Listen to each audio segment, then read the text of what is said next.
I was exploring a vast, desolate stretch of the desert in New Mexico last year with a group of friends. We were set up in a primitive area, 6 of us in our early 20s, plus my older brother, who's in his late 40s, and has spent half his life doing deep country survey work. We were miles from the nearest paved road, camped out near a series of ancient crumbling red rock canyons. The first 2 nights were perfect too. Bone-dry air, incredible stars, and total isolation. But on the 3rd night, the desert started to feel crowded. It was just after midnight. I had already crawled into my sleeping bag and was sort of drifting off. A few of the guys were still huddled around the dying embers of the fire, while the others had walked about 200 yards down a sandy wash to facilities, a small solar-powered concrete block with a single light that acted like a beacon in the pitch-black basin. From our tents, the lone yellow bulb looked like a tiny star hovering on the horizon, and according to my friends, they were in the middle of some mindless banter, joking about whose turn it was to cook breakfast in the morning or whatever. The sound of their voices was carrying easily in the thin, silent air too, when a man stepped out of the darkness and into the light of the concrete block. They said that he looked like he was in his late 30s, wearing a heavy oil-tanned duster and thick work boots. He didn't look like a backpacker. He had no gear, no water bottle, and he wasn't wearing a headlamp or anything. He didn't even acknowledge their presence, in fact. He just walked to the metal sink, turned the tap on full blast, and stared into the mirror for a bit. My friend said that his reflection didn't look like he was checking his face, though. It looked like he was staring through the glass at something miles behind him. He didn't use any soap, didn't wash his hands, he just let the water run for a solid 2 minutes in total silence while my friends just stood there, sort of frozen. Finally, he turned the tap off and walked back out into the blackness of the wash. That was unsettling enough, but the real fear set in 30 seconds later. They suddenly realized that they couldn't hear the sound of his boots on the hard-packed sand anymore, and the footsteps hadn't faded away. They had stopped right outside of the thin concrete wall. Then the sound changed. It became a slow, deliberate scraping sound, which meant that he was dragging something, a stick or a stone, along the exterior of the building, circling it in a slow, rhythmic loop. They didn't wait for a second pass. They grabbed their stuff and bolted back toward the campfire, moving with a frantic, uncoordinated speed. I was then startled awake by the sound of them crashing through the brush, their voices hushed and overlapping as they were trying to tell my brother what they had seen. They were genuinely shaken too, their flashlights darting around the perimeter of our camp. Then, my brother, who had been sitting perfectly still, reached out and grabbed the arm of the guy nearest him and said, "Quiet. He's already here," he whispered. I unzipped the mesh of my tent and looked where my brother was pointing. About 30 feet away, standing just beyond the reach of the fire's glow, was a silhouette.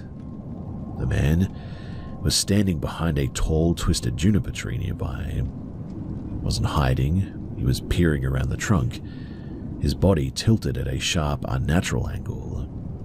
He had followed them through the 200 yards of trackless sand and scrub in total darkness, and he had done so completely quietly, so that none of them had even heard him behind them. My brother stood up and clicked on a high-lumen tactical floodlight, bathing the tree in a blinding white glare. The man didn't even flinch. He didn't squint or raise a hand to block the light. He just stood there, his eyes reflecting the beam with a strange flat intensity. My brother, in his surveyor voice, the one that doesn't leave room for argument, told him that he was trespassing on an occupied site and needed to get lost quickly. The man waited a long time before responding, and when he did, his voice was strange, thin and dry, like wind over dead grass. He said, "I like the sound of the laughing. It's been a long time since I heard that specific pitch." The way that he said specific pitch, that made my skin crawl. This isn't the way that normal people talk about a joke. It sounded more like a way a scientist might talk about a frequency or something. which meant that he wasn't really interested in conversation. My brother, though, he didn't engage. He just repeated the order to leave and kept the light pinned on the man's chest.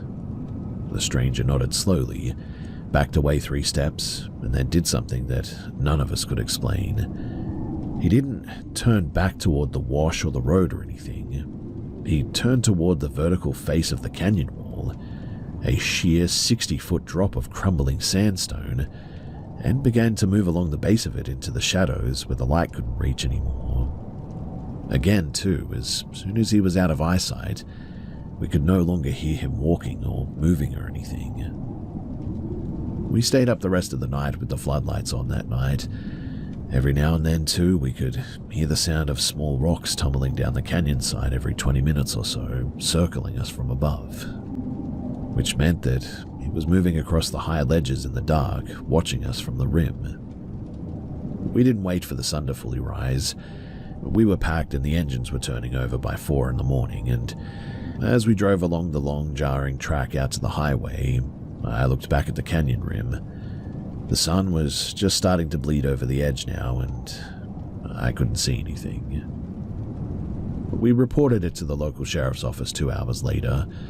They told us that drifters, that they occasionally haul up in the caves in that sector, but they'd never heard of anyone following a group back to camp like that. They promised to send a patrol car out to check it out, but we all knew that in 1,000 square miles of desert, that man was now long gone.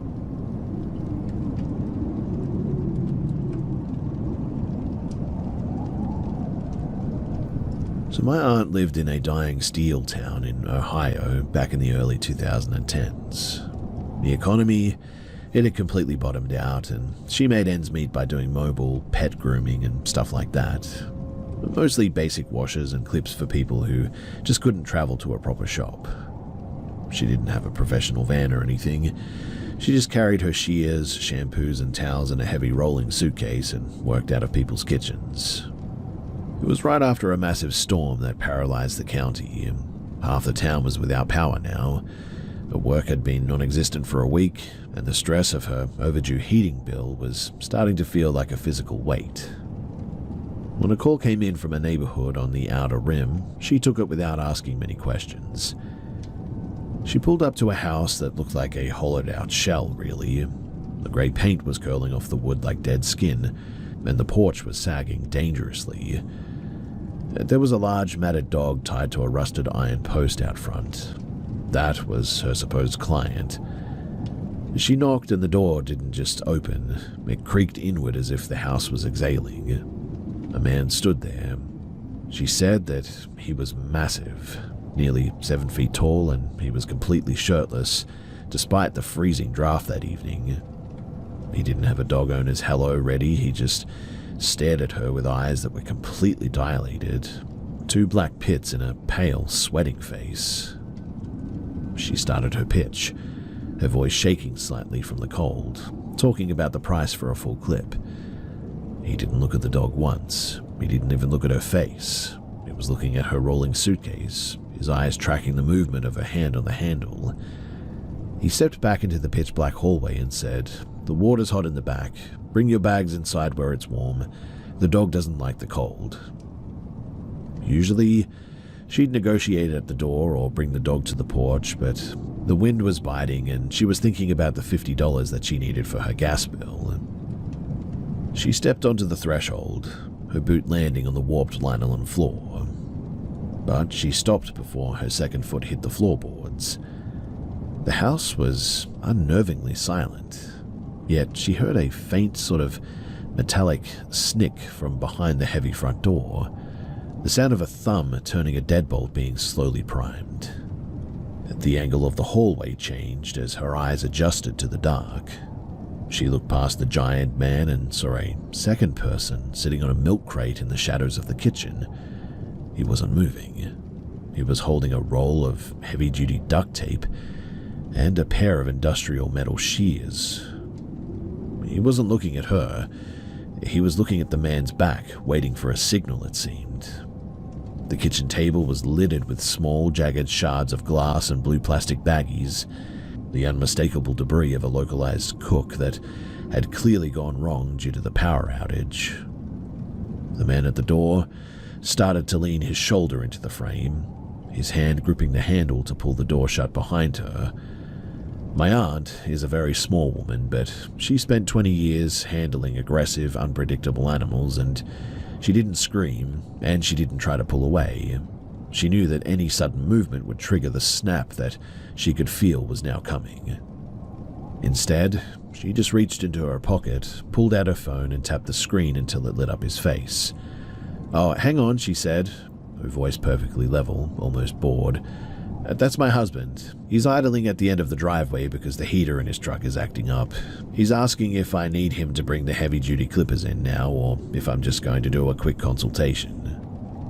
She looked the giant man dead in the eyes and smiled, a professional, I'm not worth the trouble smile that she used on stray pit bulls from time to time.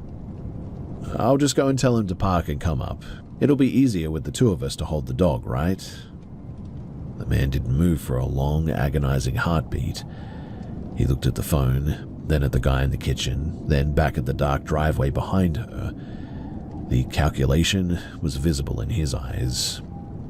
Finally, he just spat on the floor and stepped back, his posture deflating into a slouch. "Forget it," he grunted. "Dog's fine. We don't need you." She didn't run. She turned around with practiced calm, walked back to her car, loaded her suitcase into the trunk with steady hands, and got behind the wheel. She drove 3 miles to the nearest open gas station before she finally lost her lunch in the parking lot. Now, the thing that stays with me is what she told me later. You see, she knew that the second that she saw the guy in the kitchen, that she was in a trap house for sure.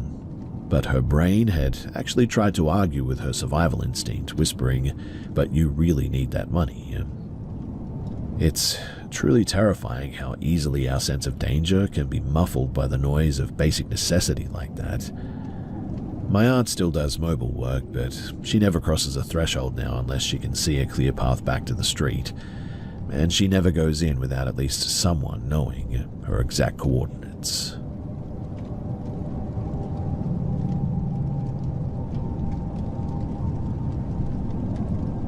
This happened years ago when I was living in a town called Oak Haven, nestled deep in the Appalachian foothills of West Virginia. I was renting an old 2-story farmhouse that sat at the very end of a winding dirt track, miles away from the nearest neighbor.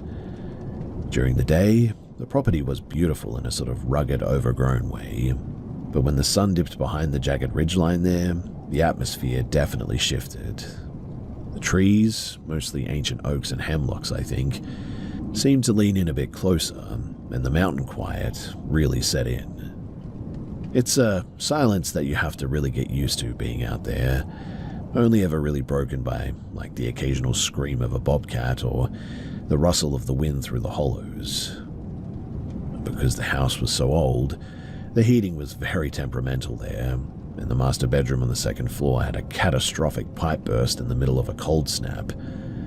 The landlord, a man who lived 3 towns over and clearly didn't want to make the drive, sent out one of those sort of luxury portable restroom trailers. It was nicer than the ones at the festivals. A flushing toilet, a small sink and its own internal light, but it had to be leveled on a flat patch of gravel about 20 yards away from the back porch, right at the edge of the tree line. For the first few nights, it was a cold walk too, let me tell you. I'd throw on a heavy coat, grab my high-illuminal tactical flashlight, and I would make the trek. And it was on the 4th night that things changed. It was around 1:15 in the morning, and a thick, low-lying fog had rolled down from the ridges, turning the backyard into a grey soup. My flashlight beam was useless now, reflecting off the mist like a solid wall, and I made it into the trailer, locked the door, and for a moment I actually enjoyed the warmth of the small space. But then I heard something. It wasn't a branch, it sounded like somebody had slapped the side of the trailer with an open palm. I sat perfectly still, my heart going absolutely crazy. I waited for a second hit, but instead I heard the sound of like scraping fingernails. It started at the back of the trailer and began to drag slowly, agonizingly slowly in fact, along the exterior wall toward the door. I then whispered, "Hello?" half hoping that it was a neighbor or maybe a hiker who had gotten lost in the fog. There was no verbal response though. Instead, the trailer began to rock gently. Let me reassure you too that this was not the wind. It was intentional swaying, as if something very large and very strong was pushing the structure. Then the voices started. It wasn't the low murmuring that you hear in most stories. These voices were weird. I heard the sound of like laughter, but almost like a hyena's laughter. Then I heard from the distance a man's voice, but it was so deep that it couldn't really have been a man's voice. It wasn't speaking in English, but it definitely sounded like a language. It was a series of sounds too, guttural and really deep, clicking sounds too that rose and sort of fell in pitch. I stayed frozen in that trailer for what felt like 3 hours, I would say. And every time that I reached for the door handle, that scratching would move directly onto the door, as if the thing outside knew when I was moving my hand. Finally, as the sun rose, the rocking stopped, and I heard the sound of like something moving outside, heavy and wet, and some sort of grunting noises, moving away from the trailer and into the dense brush of the tree line. I waited another 20 minutes at least before I just literally opened the door and sprinted for the house. I didn't look back, and I slammed the back door, locked every deadbolt that I could find, and pushed the kitchen table against the frame. I stayed there all day like that as well and missed work, and the next morning I went out to the trailer with a heavy-duty crowbar in my hand, fully expecting to find footprints or tool marks from a prankster or something, but what I found was weird. There were these absolutely enormous footprints, 3 of them, spaced about, 4 feet apart, maybe larger, with like a drag mark that seemed to be circling the entire unit. On the metal side of the trailer, right where I had heard the scratching, the paint had been scraped away in these long vertical lines too.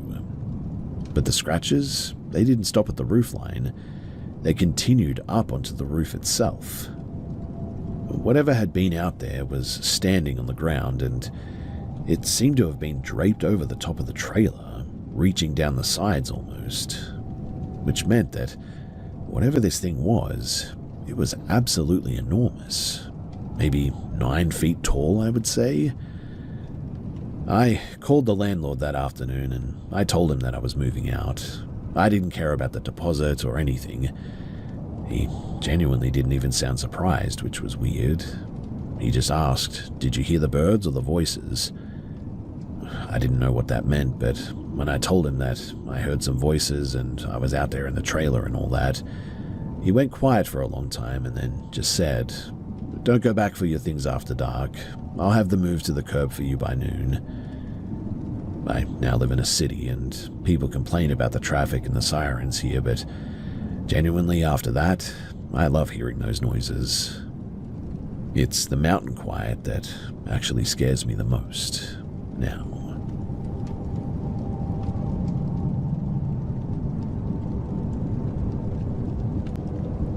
I was trekking through a remote stretch of the High Sierra in California with a close friend about a year ago.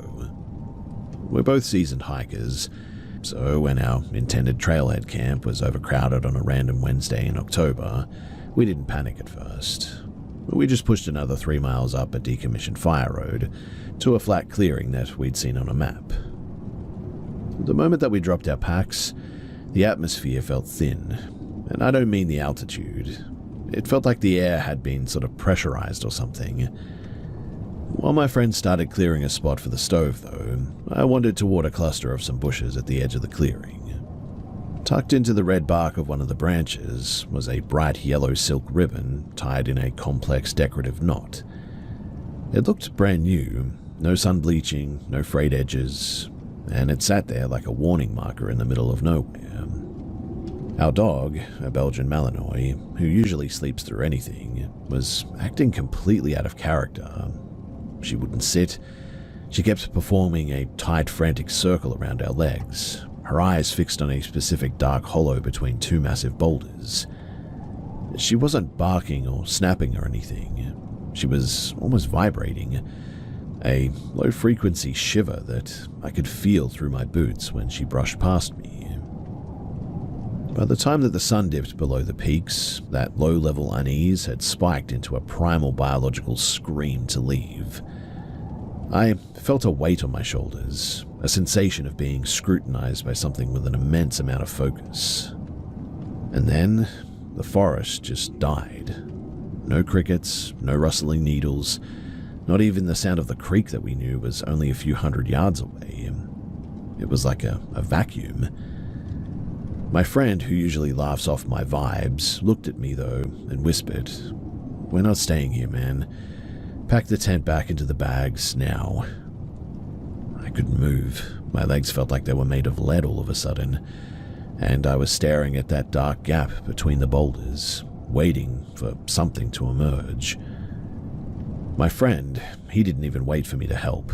He just started shoving loose gear into the trunk of the SUV, and when we finally managed to hoist the dog into the back seat, she was panting so hard that her tongue was turning purple, but she still wouldn't take her eyes off of that clearing. As we were bouncing back down the fire road, my friend, who is a very grounded, sort of no-nonsense person, was literally white-knuckling the steering wheel. He kept checking the side mirrors, and about a mile away from the site, he finally spoke. He told me that while I was frozen near the boulders, he looked up at the ridge and apparently he saw a sort of lanky, charcoal-colored shape that looked like a man but with really long limbs. He said that it didn't have any clothes or hair and it was moving in a strange horizontal crawl along the rocks, keeping pace with us until we hit the main pavement. I personally didn't see it, but I felt the departure of the pressure the second that we crossed the cattle guard at the park boundary. Now, I've hiked all over the Sierras, and I've seen bears, mountain lions, and plenty of weird people, but I have never felt that specific predatory silence before or since then. I even went back a few months ago during a hike, a day hike this time, to see if I could find that yellow ribbon. The bush was now gone as well. Not dead or cut, but just completely uprooted and missing, leaving nothing but a shallow, clean hole in the dirt where I guess it used to be. I don't plan on being in that zip code after sunset ever again, let me tell you. But has anyone else encountered markers like ribbons or knots in places where none should be? It felt less like a memorial and, I don't know, maybe more like a boundary line.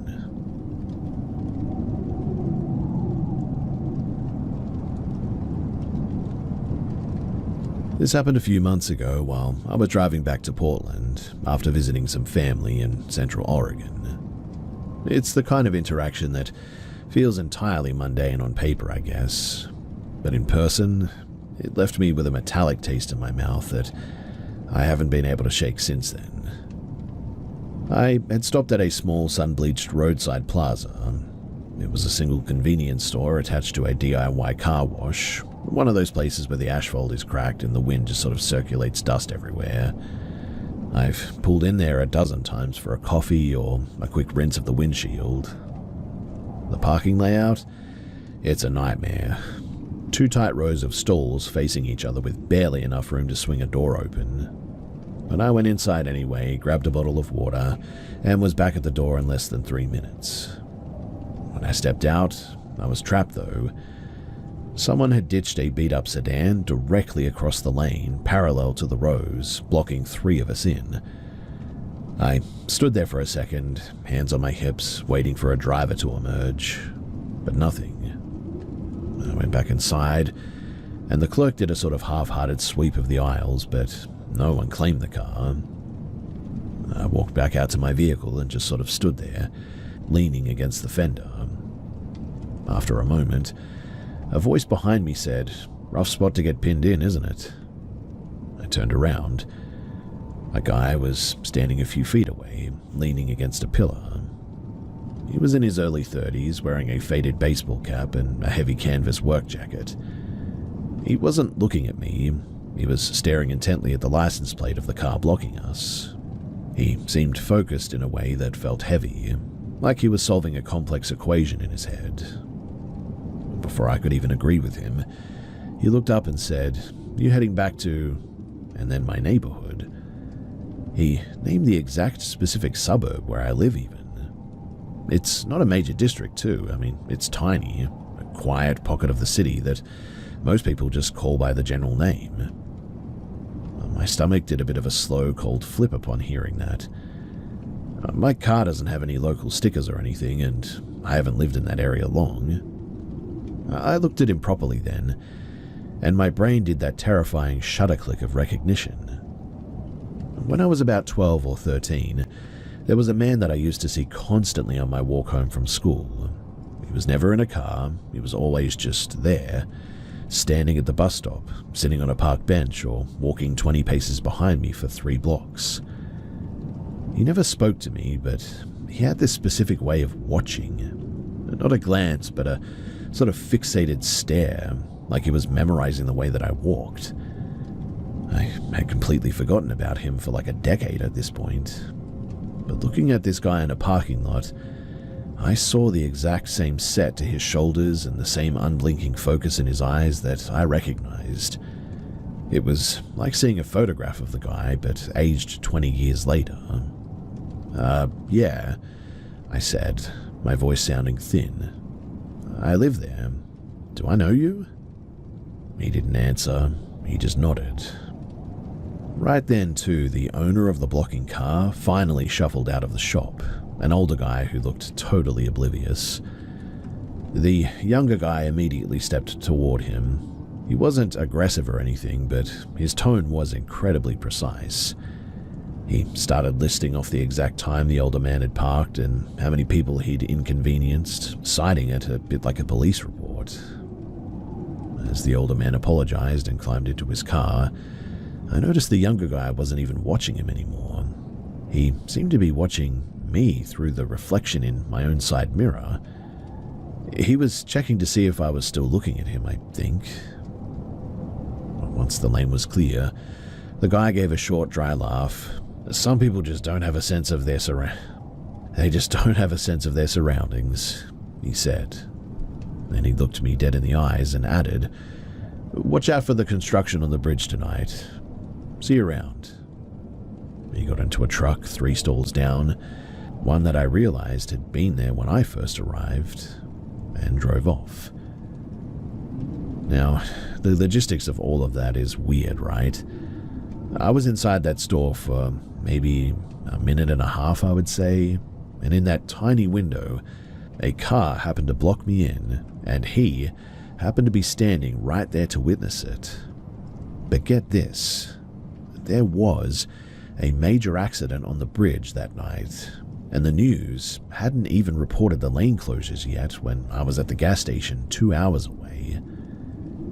I really don't know how that's even possible. I haven't seen him since then, but man, do I keep checking over my shoulders at night. I don't think it was a coincidence, and I think that some people spend their entire lives collecting others, and I just happened to run into my collector in a dusty parking lot in the middle of nowhere. I really don't know what to make of any of this, so if you guys have any theories as to who this guy is and what he wants, well, please do share.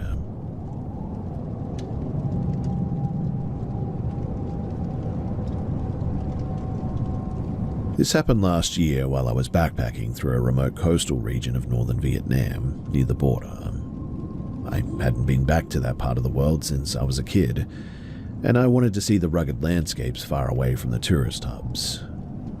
My travel partner and I, we decided to hike out toward a peninsula overlooking the Gulf of Tonkin. It's a beautiful, desolate area, mostly limestone cliffs and dense thickets, with a few crumbling relics from the various conflicts that have swept through that region.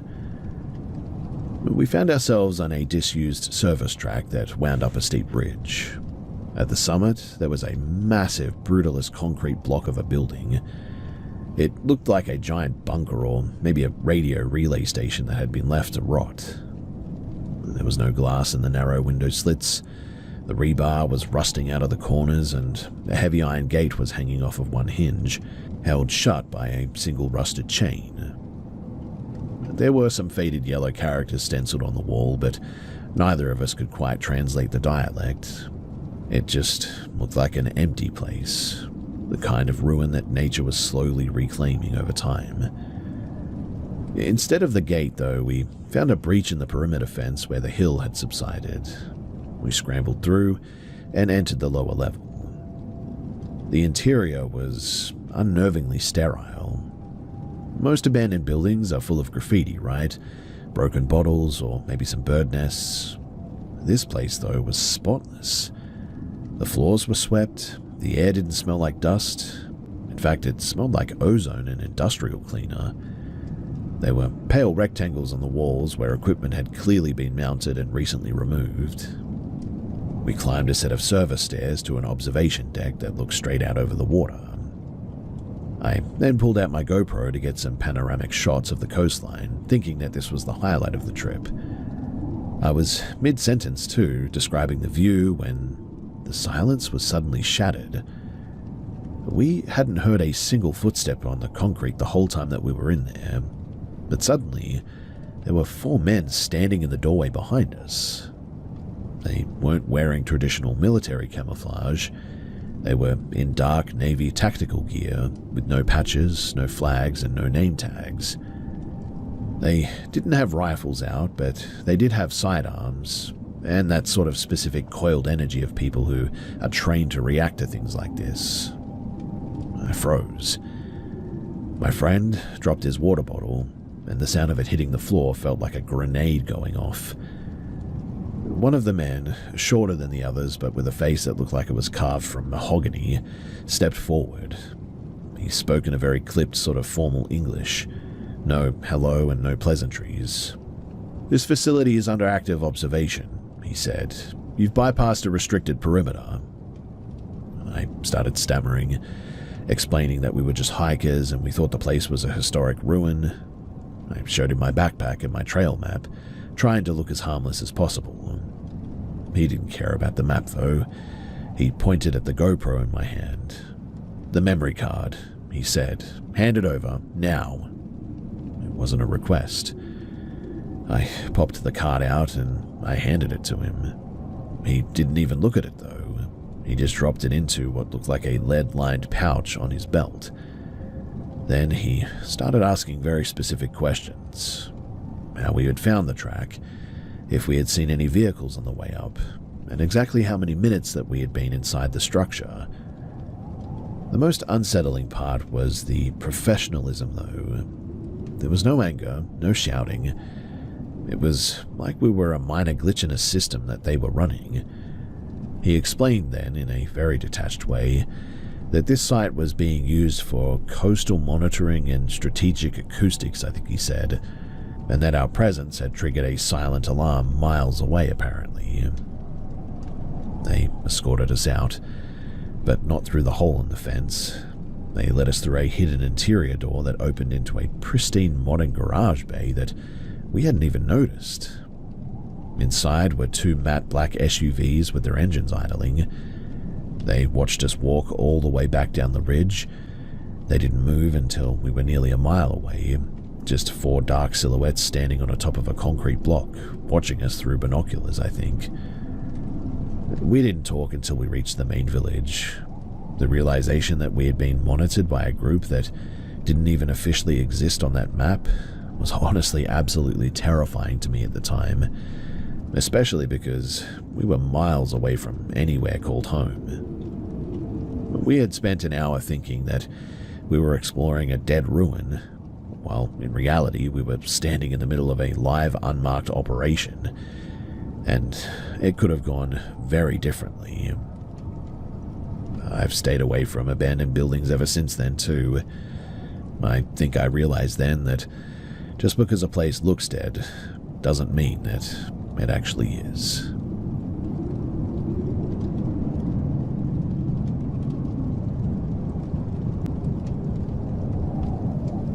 This happened earlier this year when me and my partner, we were flying out of Heathrow Airport after a short trip. The flight was late, whole place was packed, and everything felt kind of off because there had been delays all day.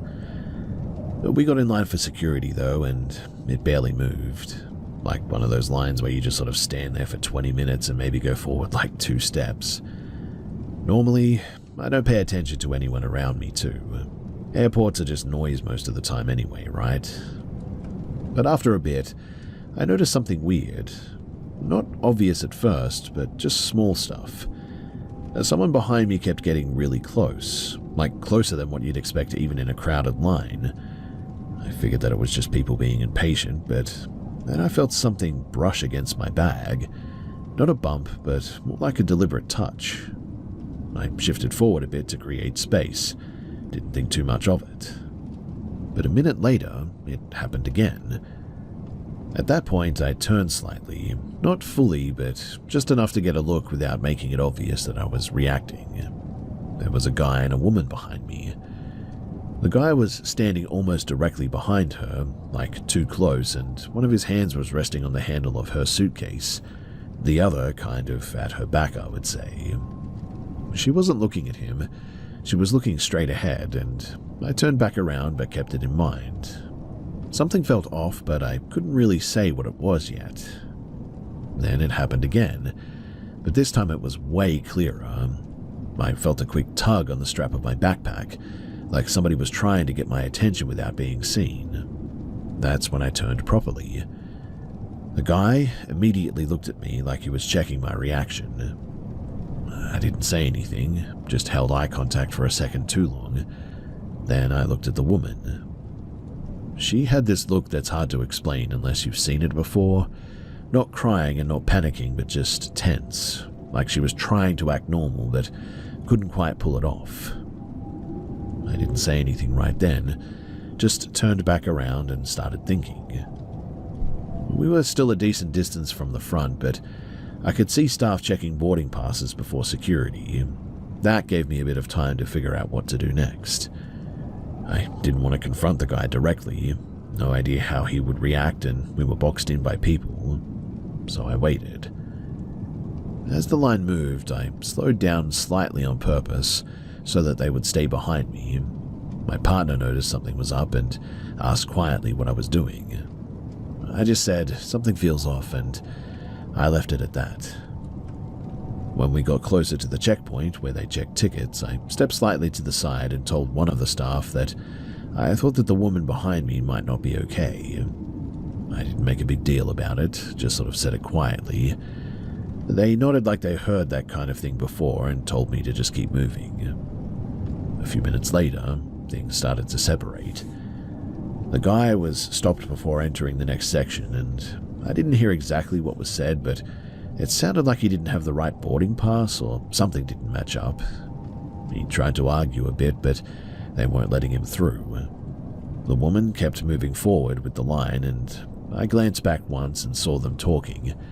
He looked annoyed more than anything, and she didn't really react. At that point, I still didn't know if I had read the situation right or not, but once we got through the trays and the bag check area, I saw her again, a couple of people behind me. I didn't want to make a scene, so I just sort of typed something quickly on my phone, "Are you okay?" And when she got close enough, I turned slightly and showed her the screen. She looked at it for maybe a second, then said out loud, normal tone, "Yeah, I'm good." But then she leaned a bit closer like she was adjusting her bag and said quietly, "Thank you." And that was it. No long explanation, nothing dramatic, just that. When we got to the scanners, we ended up in a different lane, and I didn't see her again after that. I did ask one of the security staff once I got through if everything was okay back there. They just said that they were handling it, which didn't really tell me anything. The whole thing stuck with me, though, more than I expected.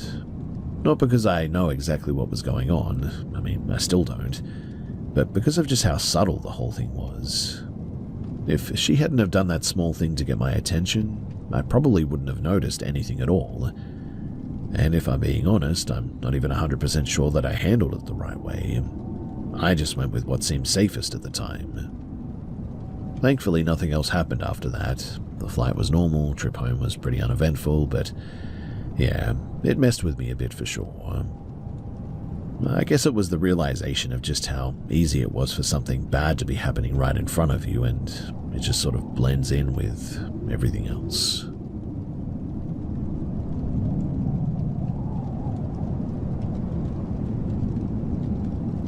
I was visiting family in rural Vermont last summer, staying in a cluster of old farmhouse buildings that had been in the family for nearly 80 years.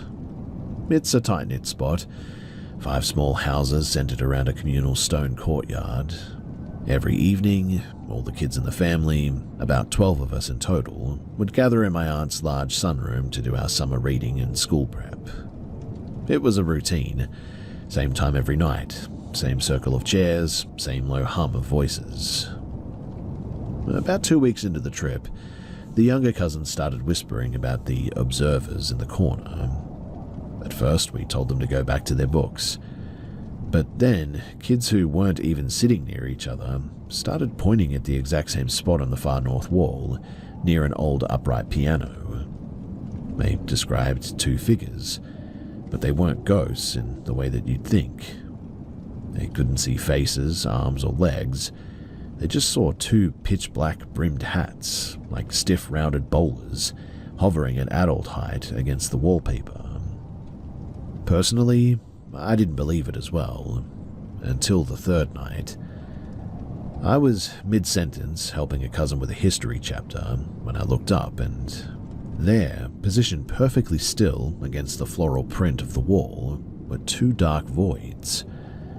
They looked like they had been cut out of the room with a pair of scissors, almost. One was 6 feet up, the other slightly lower. They weren't misty or anything, too. They were completely solid. What was weirder, too, was the timing. They only appeared the moment that we all opened our books and the room fell into that specific rhythmic drone of a dozen kids studying. If someone started a loud argument or jumped up to play, the shapes would instantly thin out and vanish. But as soon as we settled back into that work, they'd fade back into view, just watching the back of our heads. It became a silent part of our nightly routine and study in the end. We didn't even talk about it after a while. We just accepted that the Hat Men were part of the room. But one night my older brother got fed up with the vibe and threw a heavy dictionary toward the corner, though. We all expected it to thud against the wall, but instead, the book hit something solid about 2 feet in front of the wallpaper. It bounced, too, as if it had struck a person's chest, falling flat to the floor.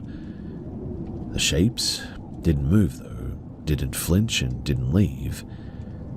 The adults, of course, thought that we were just fueling each other's imaginations. They checked the room for shadows and told us to stop being dramatic in the end. But then, at the end of the month, a construction crew came out to the courtyard. There was an old hand-dug well shaft that had been covered with rotting plywood for decades there, and the family finally paid to have it properly filled in with 10 tons of gravel and capped with a massive concrete slab. That night, we all sat down in the sunroom. We opened our books, we started the study session, and we waited. The corner stayed empty, though. We stayed there for 3 hours, but the Hat Men never materialized. They were gone the exact moment that well was sealed, it seemed. I still don't have a spiritual explanation for it, and I mean, it didn't feel like a haunting or anything. It felt like a glitch in the house that only happened when the water in that well was exposed and we were making a specific kind of noise, which I know is really weird to say, but honestly, that's just what I thought. We went back there this year, though, and the room is just a normal sunroom again, I guess.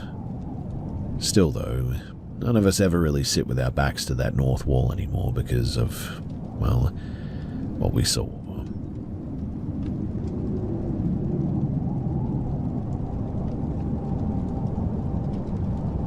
So I don't usually share stuff like this, but this is one of those things that has really stuck with me because I still don't have a clear explanation for any of it. This happened mid-2023, when me and a friend, Jay, were driving back after being out most of the day. Nothing unusual, just a long drive, both tired, wanted to get home that night instead of staying over somewhere else, and it got late faster than we expected. By the time that we were on the highway heading inland, it was well past midnight. Not many cars around, just the occasional truck. About 40 or maybe 50 minutes outside of town, we passed a police vehicle parked on the shoulder with hazard lights on. One of the officers waved us down. Didn't think too much of it at first. I mean, it was probably just a random check. It happens, and they asked where we were heading, how long we'd been driving, that kind of thing. It was pretty standard stuff, but then it sort of dragged on longer than usual, I would say. Same questions repeated in slightly different ways. One of them asked if we had considered stopping somewhere for the night. I said no, that we were fine, and only about an hour left before we were home anyway. He then kind of paused, looked at the other officer, and then said something like, "Just be careful on this stretch. If you feel tired, pull over somewhere safe, alright?" Didn't sound like a warning about animals or road conditions or anything. More like he was choosing his words carefully and just sort of looking out for us, I guess. Anyway, they let us go and we kept driving. The road got quieter the further that we went. No street lights and just the headlights and whatever you could catch in the distance from time to time. About 20 minutes later, it started raining. Not light rain either, like proper heavy to the point where visibility dropped off a lot. So we pulled over at one of those rest areas, just a small gravel section with a bench and a bin. We sat there for a bit, engine off, waiting it out. And this is where things started to get a bit weird, but not in a really obvious way, I would say. So, Jay got out of the car for a second, said that he needed to stretch a little bit. I stayed inside, scrolling my phone, and after maybe a minute, he got back in. We waited a bit longer, then decided to just keep going, and as we got back on the road, something felt off, but I just couldn't place it straight away. But then I realized that Jay wasn't talking. That's really not normal for him.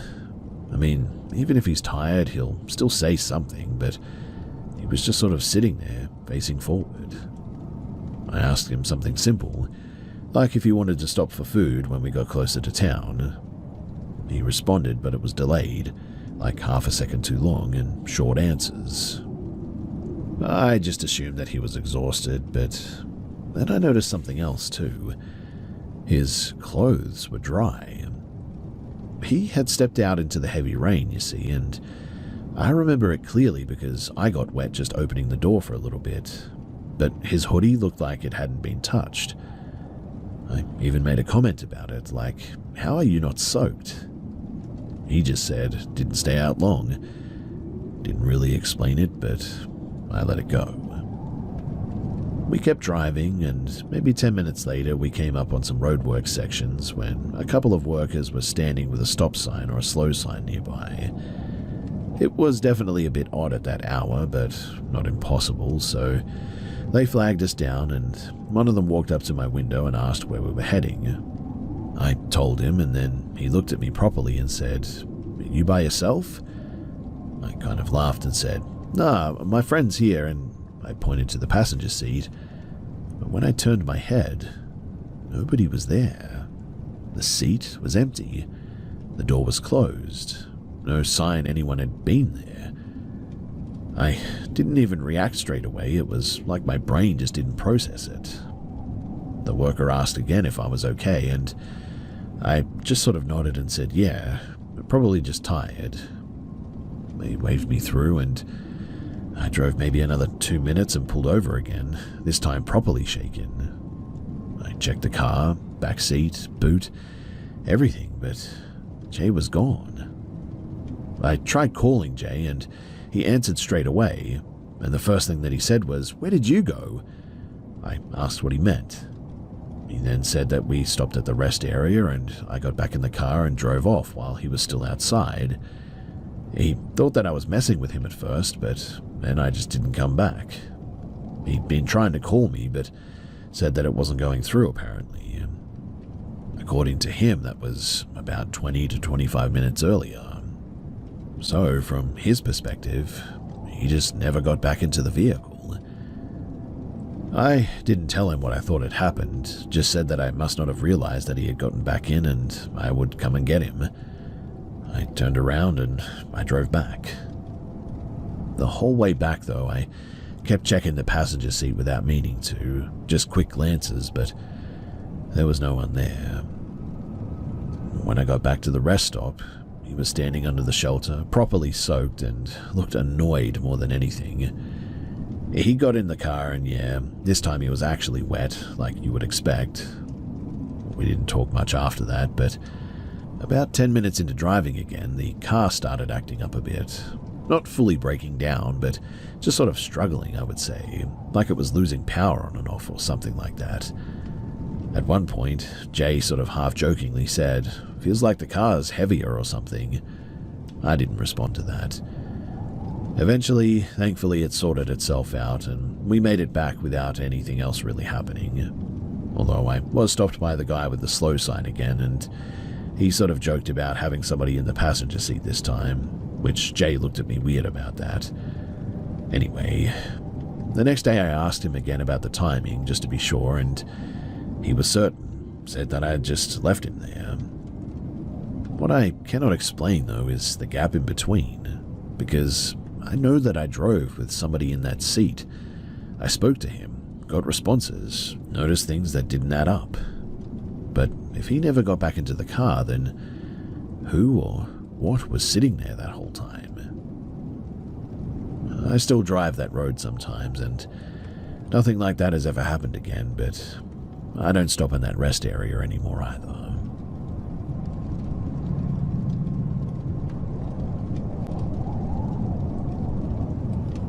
I lived in a sprawling modern house in the Texas Hill Country for a few years during high school. It was one of those massive custom-built estates on a huge limestone lot, backing onto a deep, jagged ravine filled with cedar trees and ancient oaks that had been there, like, forever. It looked like a luxury retreat during the day, all glass, steel, and white stone. But at night, the scale of it felt fundamentally sort of wrong. It was too quiet, and the layout had too many dead zones where the air felt like it was standing still, thick, and heavy, as if it were holding its breath almost. I stayed there often with my friend, though, Sarah.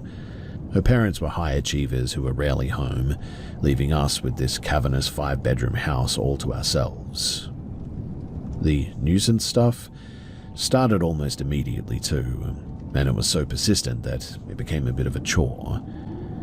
We'd be in the upstairs media room and hear the distinct heavy sound of the high-backed wooden dining chairs being dragged across the limestone tile in the kitchen downstairs. It was a loud grating screech, the sound of something heavy being moved without purpose. We would go down to go and check it out, but the chairs would always be perfectly tucked in. But the pantry door would be standing wide open, which was weird, swinging slightly on its hinges. The main event happened, though, over a long weekend in October.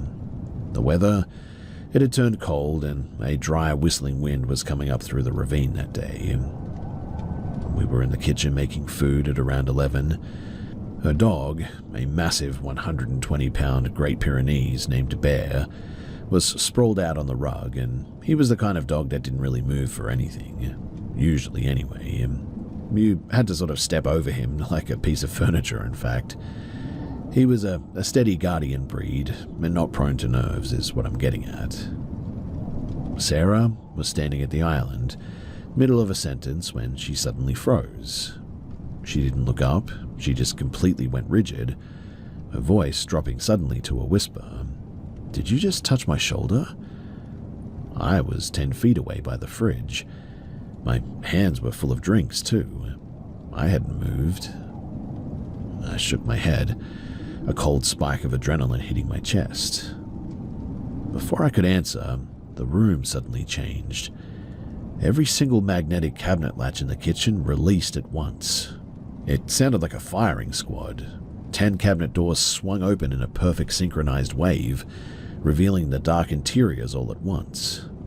We didn't scream, we were just paralyzed by the sheer impossibility of it all. Then Bear stood up. He didn't bark, but he started a low vibrating growl, a sound so deep that I could feel it in my own teeth. His hackles were raised so high that he looked like a wolf, and he was staring at the empty air between the kitchen island and the pantry. His eyes were tracking something that was seemingly moving toward us, something that we couldn't see. "Upstairs now," Sarah hissed. We sat on her bed with every single light on, Bear pacing the length of the room, his nose pressed against the crack at the bottom of the door. He was huffing, short, sharp breaths of pure stress, it seemed. I was staring at her nightstand, trying to calm my breathing, when I noticed her braided charging cable started to move. It was a 3-foot cord plugged into the wall, and it didn't slide off the table due to gravity or anything. It was being coiled. I watched, unable to find my voice, as the cable looped itself into a perfect tight circle on the wood, as if an invisible hand was meticulously tidying up the space. Then, all of a sudden, the touch lamp on her desk flared to life too. It didn't just turn on, it went to its highest setting instantly, a blinding artificial glare. We both jumped, and Sarah, acting on instinct, reached out to tap the base to turn it off. The second that her finger made contact with the metal, the lamp didn't just go dark, it literally imploded. The bulb didn't pop. What I mean is that the actual frosted glass shade of the lamp, hairline sort of fractured into 1,000 pieces and slumped onto the desk in a heap of dust and shards. Bear went absolutely berserk at this too. He started snapping at the air in the center of the room, his teeth clicking together with a terrifying force. He backed away toward the balcony door until he was trapped in the corner, letting out a yelp, a high-pitched, pathetic sound that I had never heard from a dog that size. Then he just bolted. He hit the bedroom door with his shoulder so hard that the latch snapped. The wood splintered as the door flew open. He disappeared into the dark hallway, and we heard his heavy paws thundering down the stairs, followed by a violent metallic crash coming from the basement level. We ran after him, terrified that he was actually hurt. We found him in the laundry room, shivering behind the dryer, his eyes rolled back so far that you could see the whites. The heavy, industrial-sized washing machine, it had been shifted 3 feet out from the wall, effectively barricading the exit to the garage. It weighed hundreds of pounds, and there was no physical way that a dog, even Bear, could have nudged it that far. We didn't stay to move it back. We grabbed our keys, hiked the dog into the car, and drove to a 24-hour diner 10 miles away. We sat in a booth until the sun came up, none of us saying a single word.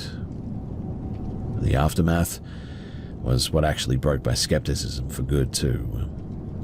A month later, he pulled up the cloud-based footage from their internal security system. He showed us a clip from the night that we left.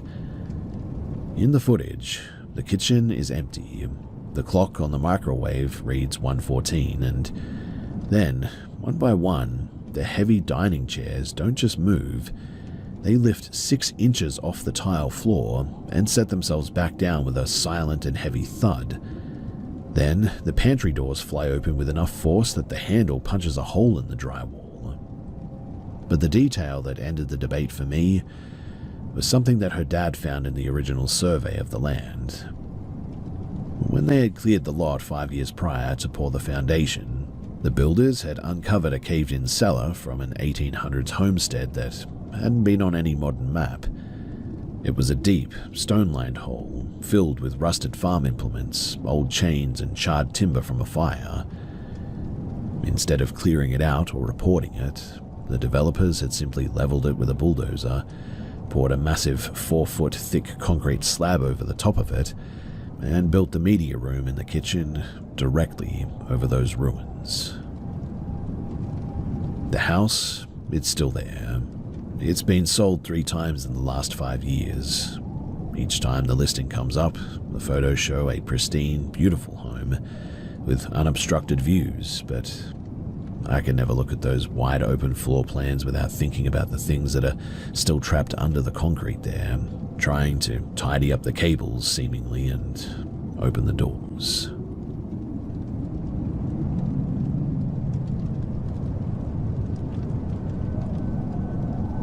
I just want to say this up front that I'm certainly not someone who jumps to ghosts as an answer.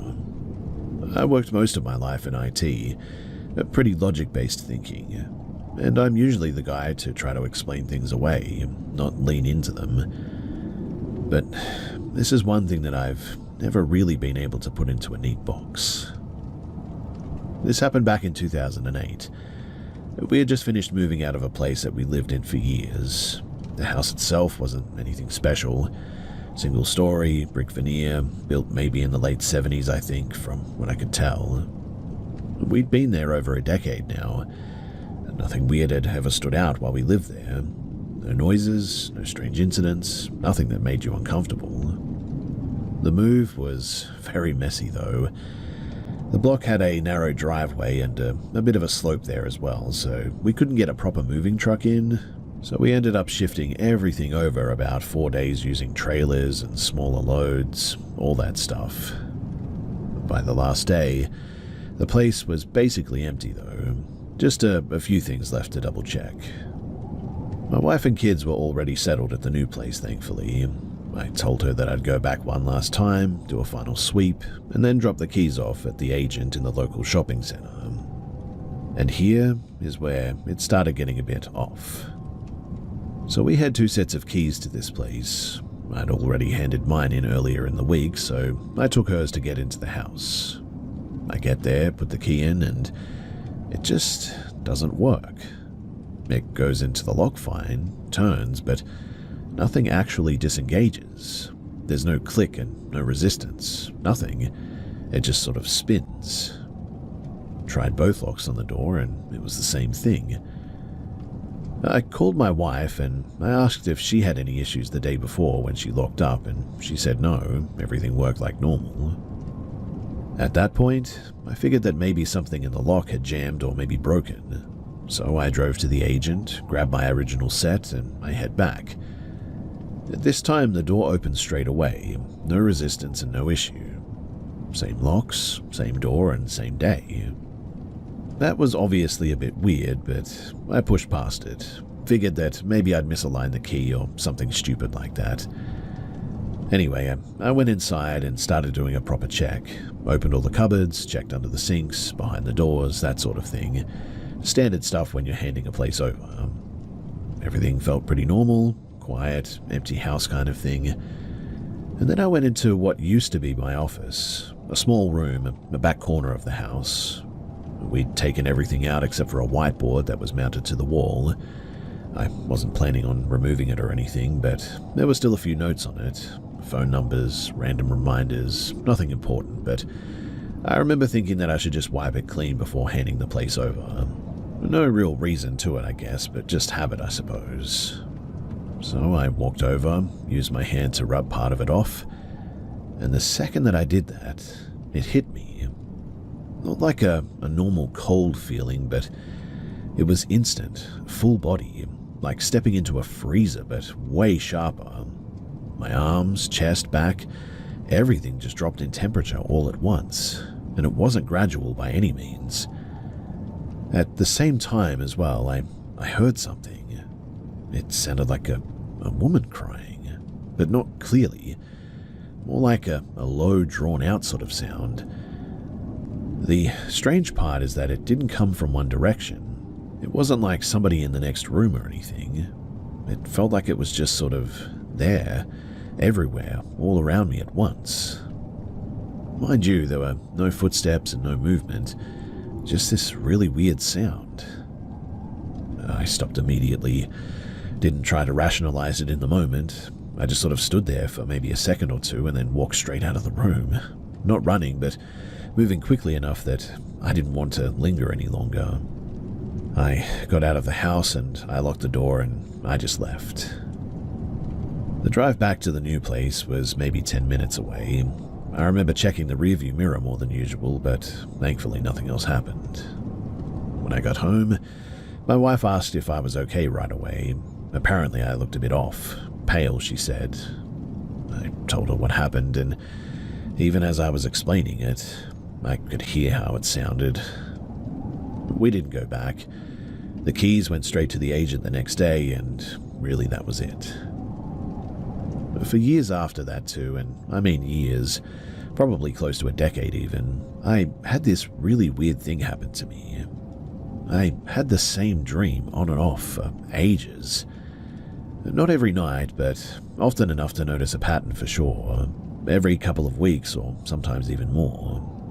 The dream was always the same setup, the same house, the same layout, but the focus was always under the house, like the ground beneath it. In the dream, there was this very clear idea that something had happened there before the place was built. Not something vague, but something deliberate. Someone was hurt, buried, or covered up or something.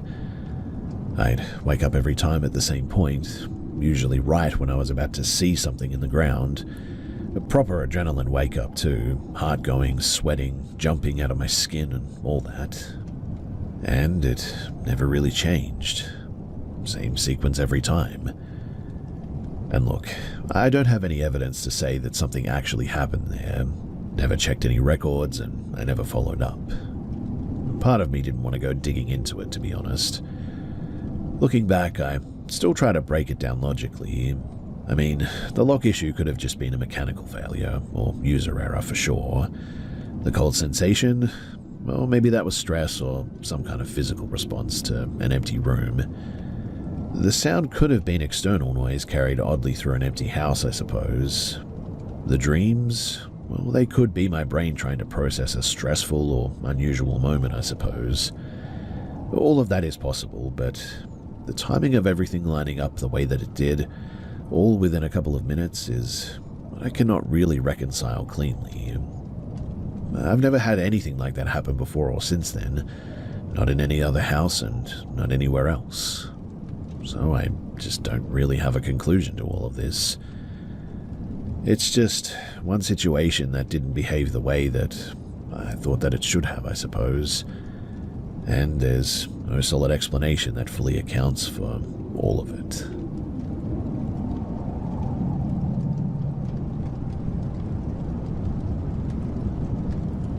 It was late autumn, just after a series of massive coastal storms had knocked out the power lines for 3 days.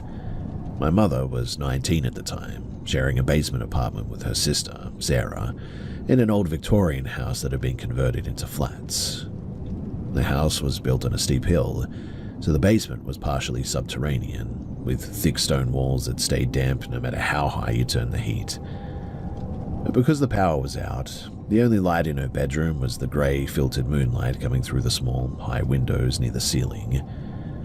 My mother woke up at exactly 3 a.m. to a sound that she initially thought was a burst pipe in the wall. It was a thick, wet, sort of rhythmic thudding, like something heavy and saturated with water was being dropped onto the floor over and over again. As her eyes adjusted to the gloom, she realized the sound wasn't coming from the walls. It was coming from the center of the room. There, standing between their 2 twin beds, was a shape. It was nearly 7 feet tall, but it was incredibly thin, almost skeletal, and it didn't have a solid surface to it. She described it as looking like black, oily smoke that had been forced into a sort of human shape, constantly churning and rolling as if it was struggling to stay coherent. It didn't have a face, just a slight indentation where eyes should have been, absorbing what little moonlight was left. The noise changed the second that she made eye contact with it too. The thudding stopped, replaced by a sound that my mother says haunted her sleep for decades. She said that it sounded like a cacophony of reversed audio. It sounded like 20 people, men, women, and children, all talking at once, but every syllable was sort of flipped backward and played at double speed. It created a garbled, vibrating drone that made her ears ring and her head throb with a sudden blinding migraine. This thing didn't walk in a way that made sense, too.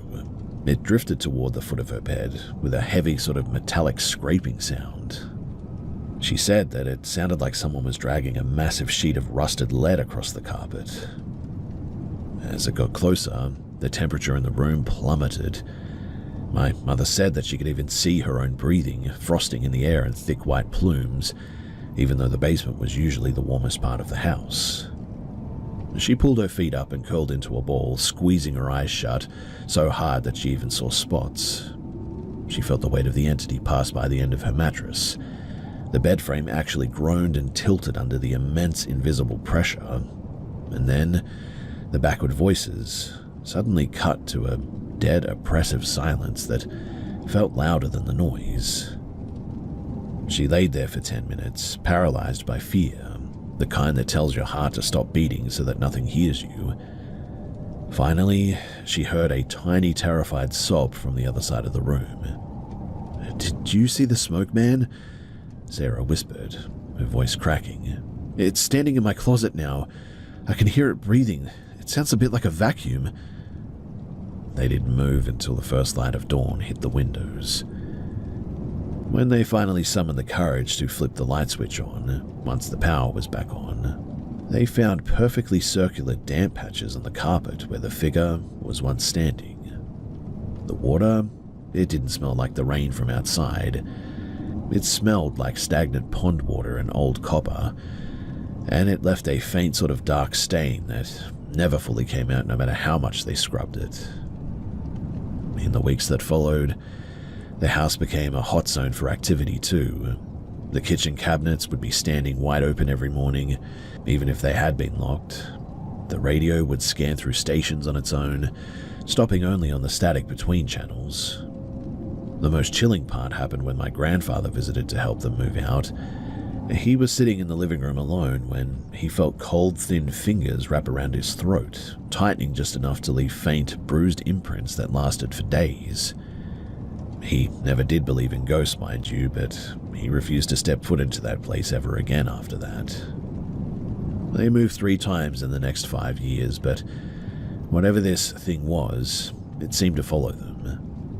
My mother heard the backward whispering coming from the baby monitor when I was an infant, and she'd find my toy blocks stacked in impossible, gravity-defying towers in the middle of the night, towers that always collapsed the second that she looked at them. To this day, my mother cannot handle glitchy audio.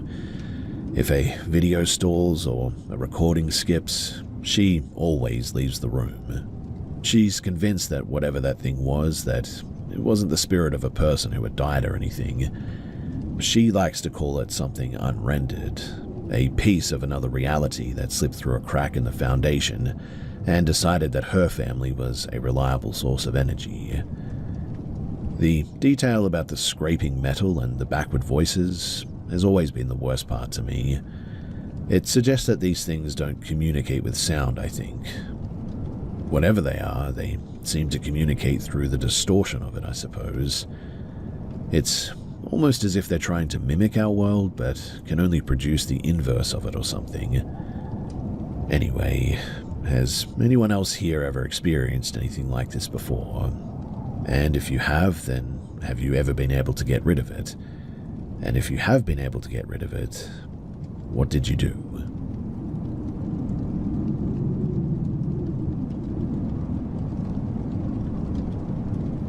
So I grew up in a house that I honestly cannot explain. I can say with certainty that it was full of, well, something. There were moments that were subtle. Cold drafts, whispers, objects moving slightly, but other times it was outright physical. Doors slamming, things thrown, scratches on walls, and even holes in pictures. Not just me too, but my siblings, friends, anyone who spent time there noticed it. I was somehow at the center of it all for whatever reason though, and that's why I was terrified of the attic. The attic wasn't fancy, just a hatch in my sister's room, literally a ceiling panel that you could lift. But the space above was huge, dark and damp all the time. Walking in there during the day was bad enough. The floorboards creaked, you had to be careful of old nails sticking out everywhere. One Christmas, my mum and my sisters and I were moving stuff around in the attic, shifting boxes down the ladder. I was maybe 8 at the time, mostly watching. I didn't want to help, to be honest, but I was curious about what it looked like up there. At some point, no one was paying attention, so I climbed the ladder and I tried to peek inside. The gap from the ladder to the attic floor was bigger than I expected. I literally had to pull myself up and shimmy over the edge. I got in though, and I took a look around. They had high ceilings, exposed beams, yellow insulin sticking out everywhere, boxes stacked in corners. Feeling bold though, I turned to slide back down. The only problem was that I was too short. My legs just sort of dangled in the air and I couldn't actually reach the ladder again. So I called for my mum, but there was no answer. Suddenly though, the air got really weird. Hot and really damp, but also in a really weird way, like it was sort of pressing down on me. My skin prickled, my chest tightened a bit, and I suddenly knew somehow that I just wasn't alone anymore. I looked to my left instinctually, and I saw it. Not a person, and not even a shape that made any sense. Just a mass of dark and thick smoke. Somehow, too, I just knew that it was looking at me. I screamed. I screamed as loud as I could, in fact, screaming for my mum to come and get me. The dark shape started moving closer. I tried to inch back toward the hatch, but my arms and legs froze. It felt alive, aware, and deliberate. Just as it was almost on me as well, my mum grabs around my arm and pulled me to the ladder. I was sobbing, panicked, shaking. I told her what I saw. She just hugged me and said that everything was okay and that I was safe. But it wasn't fine. That wasn't the only time, too. That feeling, the terror, the presence, came back over and over after that. Night terrors that left me sweating and screaming, a constant sense that something was nearby, watching and testing me. Nothing we did seemed to stop it. My siblings felt it too, though maybe not as intensely as I did. Over time, I started noticing some patterns too. Certain rooms would feel off at specific times. The attic was always the worst, but it wasn't the only place. Shadows would move across walls when there was nothing to cast them. Objects would shift places, sometimes small and sometimes large, and my dog would growl at empty corners, which was weird. Even now as an adult, I really cannot rationalize much of it. I know that I want to dismiss it, but I just cannot. There's just too much consistency, too many witnesses, and I can only describe it as a fight with something that wasn't human, something aware, intelligent, and I would say maybe even angry. I don't know if anyone else here has ever felt it. That pressure in a room, or the sense of a weight pressing on your chest, something watching you even when nothing is there. I don't know what it was, but whatever it was, it shaped how I saw the world for years. I avoid attics, I avoid dark corners, and I will never, ever be alone in a room at night again.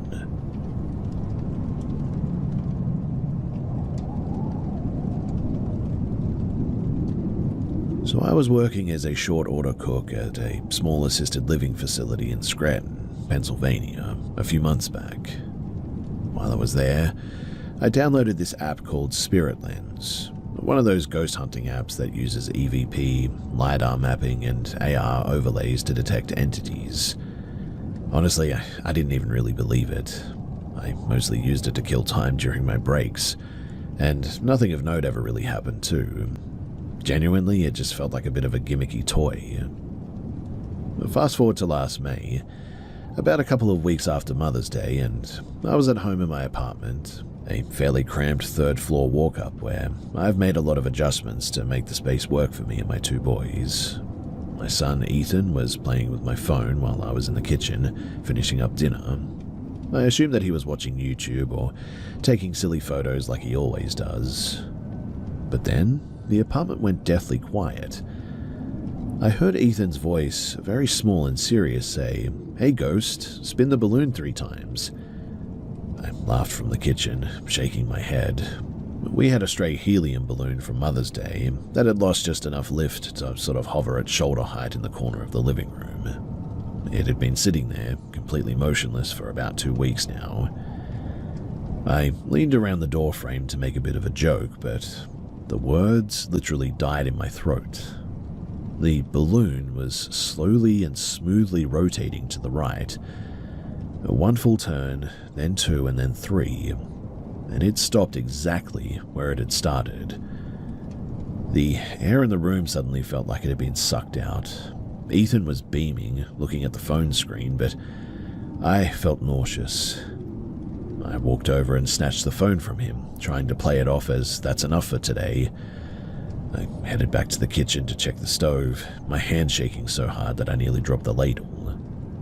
Then the phone, which I had set on the counter, spoke. The EVP function didn't sound like a radio skip. It sounded like a gravelly, labored breath forming a single word. Son. I didn't move. I couldn't. I looked back into the living room where my other son, Leo, had joined Ethan. They were huddled together, and Ethan was frantically explaining what the ghost had done. That's when I saw the balloon. It wasn't in the corner anymore. It was drifting slowly, almost purposefully, toward the kitchen doorway. It moved behind me, hovering just inches from my shoulder, as if it were standing there watching me cook. Suddenly, the Govee strip lights that I used to light the entire main area flicked once and then died.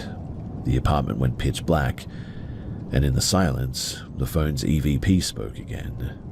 But this time it wasn't a word. It was a sort of long wheezing sound that slowly turned into a mechanical sort of distorted repetition of what I thought was stay. I instantly panicked. I lunged for the wall, my hand fumbling in the dark until I hit the overhead light switch. When the fluoro lights buzzed to life, the balloon was right in front of my face now, bouncing gently against my forehead. I didn't think. I just grabbed it and deflated it right there, the sound of the air escaping feeling like a scream in the quiet room. A few days later, I was talking to my neighbors in the hallway.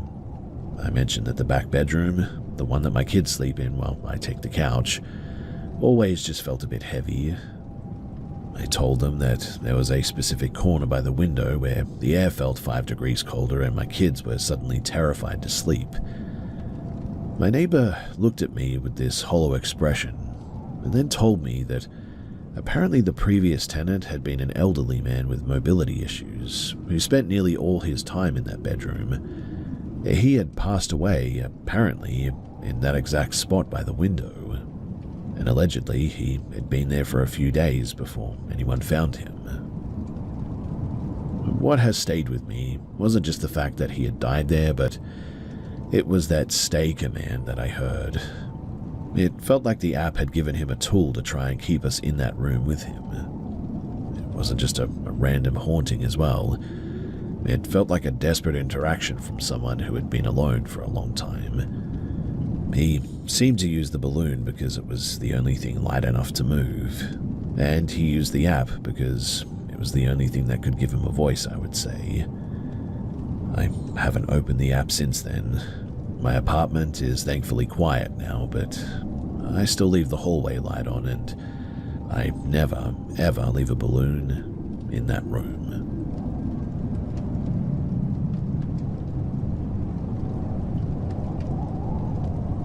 This was in 2020, not long after I moved back in with my parents.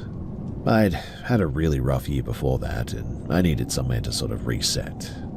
So I drove across counties and I stayed with them for a while.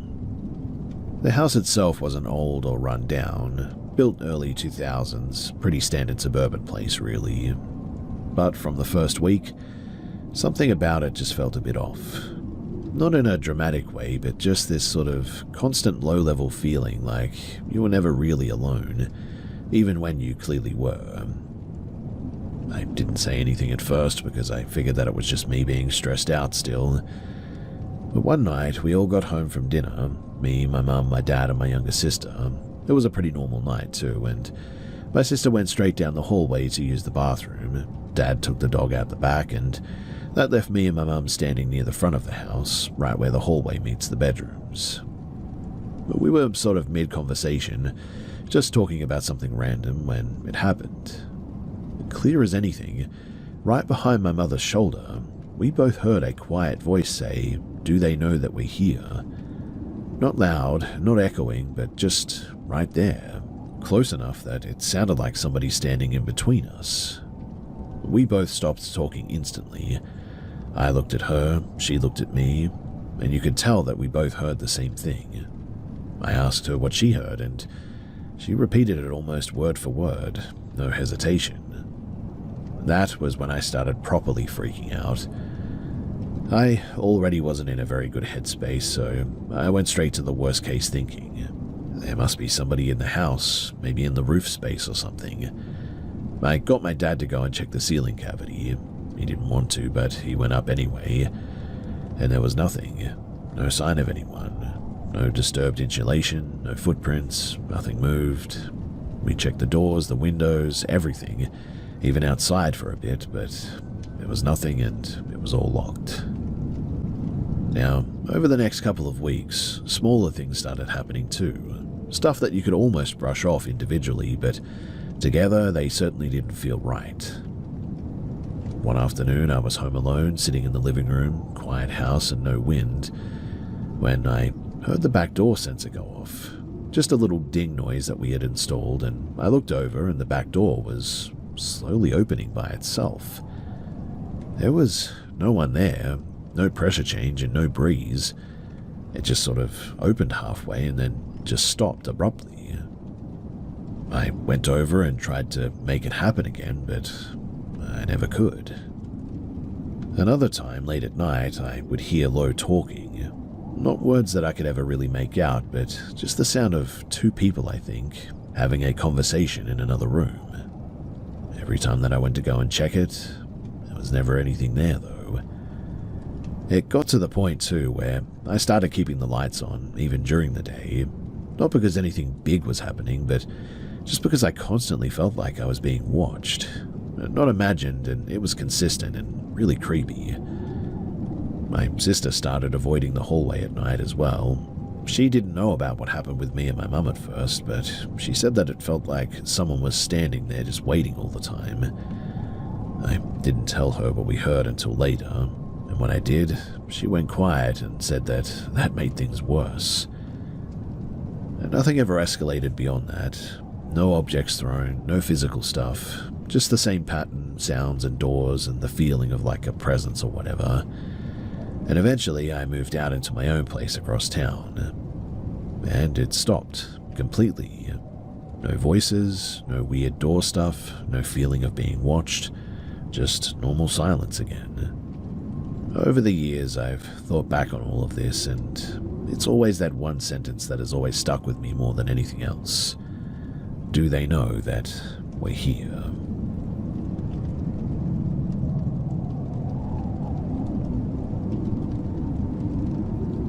So I was out late with a friend, Mark, who does urban photography in an old industrial district in Gary, Indiana, back in the autumn of 2023. It was a Tuesday night, maybe 11:45 I would say, and the district was a total ghost town. No traffic, no security patrols, just rows and rows of looming brick warehouses, rusted old loading docks, and the orange sort of sickly hum of a few flickering sodium vapor streetlights that seemed to make the shadows look deeper than they actually were. We had found a narrow alleyway that was covered in some really intricate, professional-looking graffiti, and we were set up with a tripod, taking long exposure shots. The silence was pretty quiet out there, that heavy, oppressive city silence where you can hear the ringing in your own ears, and every breath that you take, it feels like you're being broadcast for like blocks. About 15 minutes in, I got a really overwhelming feeling of just feeling sick or off or something. The atmosphere felt thick and pressured, and like it had just spiked out of nowhere, pressing against my eardrums. I sort of stopped mid-sentence and looked at Mark. Before I could even ask if he felt it, he whispered, "Don't move, just listen." We stood perfectly still, barely breathing. Then, from the far end of the alley, where it opened up into a fenced-off storage yard full of shipping containers, we heard a sharp, metallic sort of clang. It wasn't the sound of a cat or a gust of wind knocking over a bin. It sounded like someone had taken a heavy iron sledgehammer and swung it full force against the side of a hollow steel container. The vibration actually echoed off the brick walls around us. I literally jumped out of my skin. Mark, he tried to rationalize it. He's the kind of guy who needs a logical answer for basically everything. Probably just the metal contracting as it cools down, yeah? He muttered, though his hands were visibly shaking as he started fumbling with the tripod knobs. We were about halfway through packing the gear up, working in frantic, desperate silence, when the sound started. It wasn't a shout and it wasn't a whisper. It was the sound of a nursery rhyme. At least 6 or 7 voices, perfectly harmonized and eerily flat, sang the final line of Ring Around a Rosie. The voices, though, they didn't sound like children. They sounded like adults, both men and women, trying to imitate the high-pitched sing-song cadence of a kid, but without a shred of playfulness or joy. It was monotone, it was surgical, and the timing was terrifying. It didn't fade in from a distance or start with a breath or anything. It all started at full volume, as if they were all standing right there in the dark, inches away, holding their breath and waiting for an invisible conductor to give the signal. We couldn't agree on where the sound was originating from, but I would have put my money on it coming from the rusted fire escape directly above our heads. The acoustics? They felt like the voices were literally dropping down on us, surrounding our personal space. Mark, however, swore that it was coming from the pitch-black shadows of the storage yard, less than 10 feet behind us. Whatever the case, we didn't wait to investigate. We didn't even finish packing the bags properly. We grabbed the camera and the half-folded tripod, letting the extra lenses rattle and bang in the cases, not good, and sprinted for the car. I remember the sound of our boots hitting the pavement sounding deafeningly loud in that vacuum of silence, like we were being chased by the echoes of our own panic. As we scrambled into the car and slammed the locks, I looked back at the entrance of the alley. The street was wide open. There were no hiding spots, no other vehicles, and no possible way for a group of maybe 6 or 7 people to have vanished that quickly, at least without us hearing the sound of footsteps on the gravel or the fence rattling or something. In any case, we sped out of there and we never went back.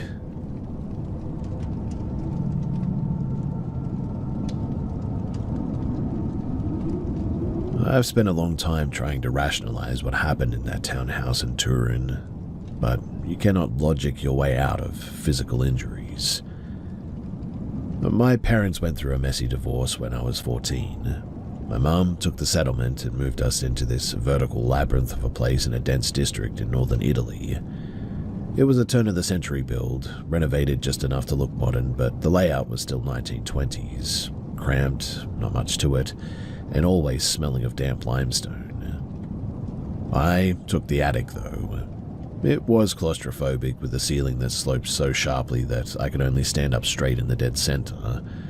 There was a narrow storage cavity built into the wall that I used as a closet, though the wood inside always felt soft, like it was perpetually rotting. To get to my bed, you had to walk down a windowless hallway, past a tiny utility room where the washing machine ran constantly. Because there was no ventilation, the air always felt heavy, thick, with the cloying scent of detergent and wet denim. Now, I'm a skeptic for sure, but that room, let me tell you, it had a temperament. My mum was struggling, heavy drinking, bursts of rage followed by days of silence. The house, it seemed to feed on that too. It started small. I'd click the storage door shut before bed, and wake up at around 3 in the morning to find it standing open exactly 4 inches. I'd find my sweaters, which I kept folded at the very back of the shelf, lying in a heap in the middle of the floor. They were always damp as well, as if they'd been dragged through the utility room while I was sleeping. Then the sound started. Not ghostly footsteps, but like a shifting weight. I'd be lying there paralyzed, listening to something brushing against the hanging clothes in the utility area. It sounded exactly like a person running their hands over the texture or the fabric. The activity, it spiked whenever my mum and I fought. It was like the house used the negative energy as a battery almost. Then came the accident. So my mum was standing in the hallway when she just sort of dropped one day. She told the doctors that it felt like two massive hands had gripped her waist and snapped her downward. She suffered a complex spinal fracture. I know, crazy, right? The surgeons, they called it a spontaneous structural failure, but they couldn't explain the bruising on her hips, dark, hand-shaped marks pressed into her skin from behind. And while she was in recovery, the attic literally became a war zone. I stopped sleeping, because every night at 2:44 in the morning, I'd wake up with the absolute certainty that someone was standing in the utility hallway just out of sight, and I could also hear a low rhythmic wheezing, like someone trying to catch their breath after a long climb, but they just couldn't. The breaking point, though, was a Thursday in November.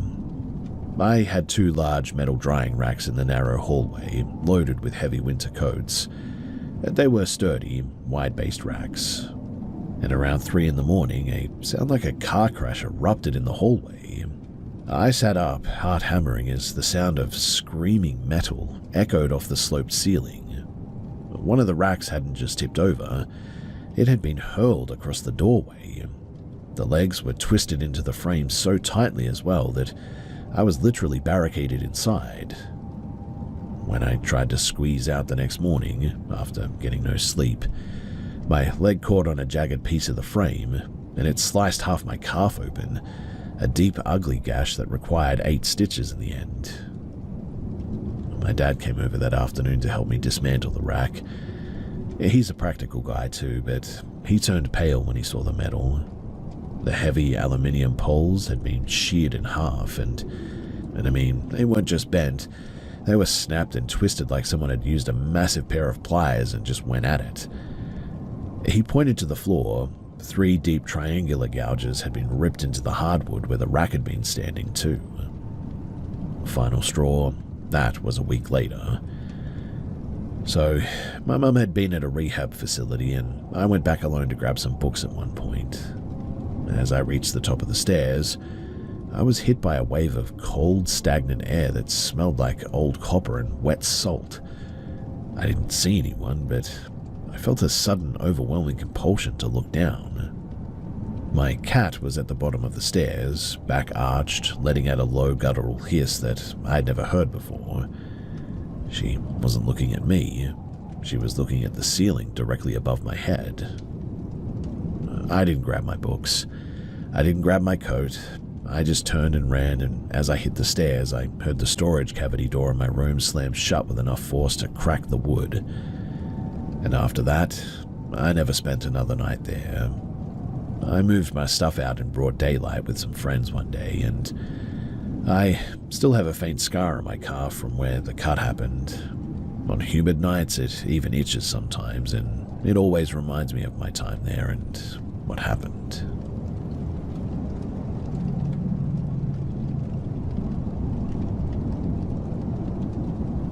So I had moved into this rental place on the outskirts of Flagstaff, Arizona, in the dead of winter.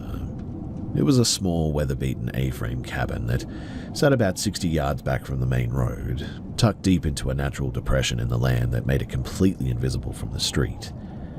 Surprisingly, too, the forest there, or if that's what you would call it, is thicker than you think, and when the wind dies down, the silence is so absolute that it feels heavy.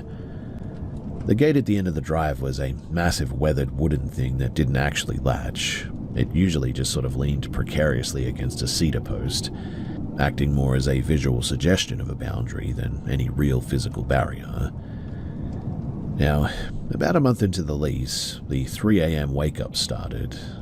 I'd find myself bolt upright in bed at exactly 2:58 a.m. or 2:59 a.m. every single night without fail. Mind you, there was no alarm, no notification from my phone, and no external noise that I could pinpoint. just a sudden jarring transition from deep sleep to total adrenaline-spiked alertness. I would lie there in the dark, my heart thumping against my ribs, waiting for a reason. At first, I tried to rationalize it as just being sensitive to the new air, or the sound of the old heater kicking on to fight the chill, but then the gravel started talking. It was a slow, heavy, deliberate crunch, a step and then a pause and then a step again. The sound, though, was unmistakable. It wasn't the light, frantic skittering of a coyote or the heavy, stumbling gait of a stray elk. It was the bipedal, rhythmic pace of something walking with intent. I would crawl across the cold floor, staying well below the sightline of the windows, and peel back the curtain just a fraction of an inch. The moonlight in the Arizona high desert is incredibly bright, especially in winter. It turns the soil there into a sort of flat silver mirror, so you can see almost every detail for like 100 yards. But the driveway was always a void. The gate would be closed, the trees there would be deathly still, and there wasn't a single soul in sight. Yet, as soon as I'd let the curtain fall and crawl back into bed, the sound would resume, with terrifying proximity. It sounded like it was right under the bedroom window now, as if something were pacing back and forth on the stones, waiting with infinite patience for me to acknowledge it. I eventually got fed up with the terror and tried the camera trick. I used a high-end trail cam with infrared night vision and strapped it to a thick tree about 20 feet from the front porch, pointed directly at the mouth of the driveway. On the fourth night, I woke up at around 3:01 a.m., heard the footsteps moving right past my door, and waited for morning with the lights on and a kitchen knife in my hand. When I reviewed the footage the next day, my stomach dropped. The video, it showed the driveway bathed in that eerie silver infrared glow, but there was absolutely nothing moving in the frame. No person, no animal, not even a swaying branch or a tumbling leaf. But the audio, which was recorded on a separate high-gain mic, was terrifyingly clear. You could hear the heavy steps hitting the gravel, getting louder and louder as they approached the cabin. Then came the distinct agonizing creak of the porch stairs under immense weight. Then you could hear breathing. On my recording, it wasn't just the wind. There was a sort of labored sound, like someone trying to breathe through a heavy head cold or a throat full of thick fluid. It lasted for exactly 12 seconds, and then the audio just flattened. It didn't fade away, it just stopped, as if the source had just simply ceased to exist. The turning point happened on a Tuesday afternoon, though, in broad, unforgiving daylight. I'd been out in town for supplies, and I got back to the cabin at around 2 p.m. I pulled into the driveway and saw that the gate wasn't just open. It had been lifted completely off of its steel hinges and laid perfectly flat on the ground. Now, it was a massive two-man job to lift that gate, yet there were no tire tracks in the mud and no human footprints anywhere. And the way that it looked, it seemed to have been moved with like surgical, silent precision. There wasn't scuff marks in the driveway, there were no footprints anywhere. I mean, it was just as if it had been picked up and laid there. I walked up to the house uneasy, my hands shaking pretty hard so I could barely grip my keys, and I checked the front door. I looked through the small brass peephole, expecting to see the trees, but instead, what I saw was solid, matte, and black. Like I said, it was daytime, so it wasn't the dark of the night or anything. It was almost like someone had pressed a piece of black felt directly against the glass on the outside. Either that, or maybe someone was so close that they had just blocked it out. I stepped back though, paralyzed, and watched the tiny circle, and after 10 seconds of total silence, the blackness slid sideways and the view of the sunny porch returned. There was no sound of footsteps running away, no car door slamming, just a heavy, unnatural silence that felt like it was about to crush my eardrums. I didn't stay to pack a suitcase. I grabbed my dog, my laptop, and my keys, and I drove straight to a motel in Flagstaff. When I went back the next day with 2 friends to get my gear, we found 2 circular indentations in the fine dust on the porch, right in front of the door there. They weren't footprints, mind you. They were just these perfectly round, about 4 inches across, I would say, sort of circles, and pressed nearly an inch deep into the wood and the dirt, as if something incredibly heavy, with peg-like legs, as ridiculous as that sounds, had been standing there, perfectly still, staring through that peephole.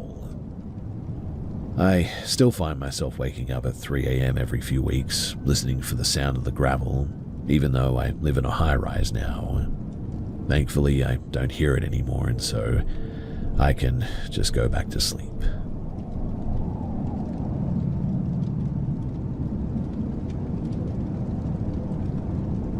I've spent most of my life trying to find a biological explanation for what happened when I was 7. But the more that I learn about high-altitude wildlife, the less the animal theory really holds up.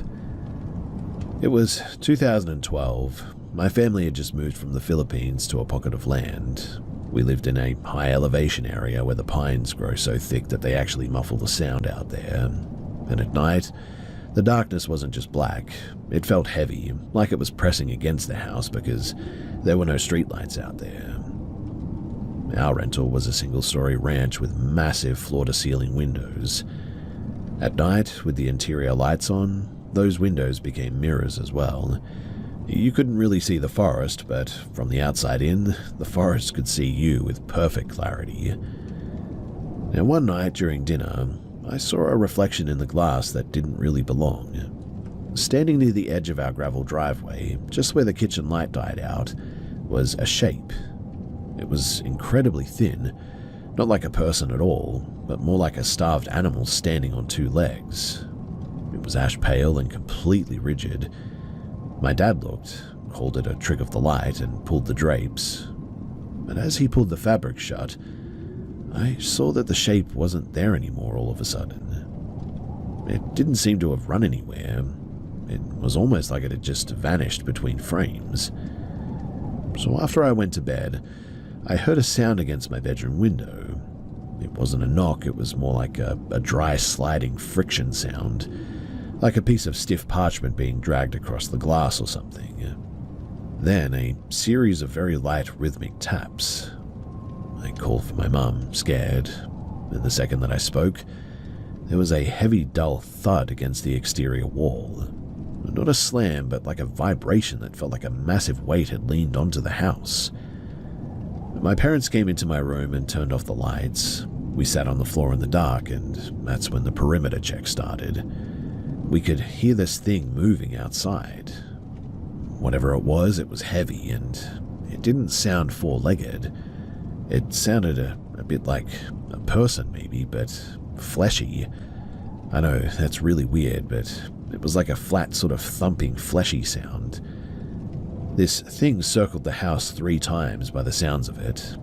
Each time it passed a window, it didn't try to break the glass or anything, but instead we heard the sound of like fingernails or claws running along the window seals. It seemed to be testing the weather stripping maybe, and whatever it was, it seemed inquisitive, like it was surveying the integrity of the structure almost. Then we heard this sort of low vibrating hum, and it felt like it was coming from the floorboards beneath our feet. And then we heard a voice, or something trying to be a voice, but it sounded exactly like my mother's voice. Obviously, my mother was in the room with us, so we knew that it wasn't her, but my dad sat there with an iron fireplace poker, but he didn't move. I think that he knew that if we went out there that we would be stepping into its territory, and who knows what would happen.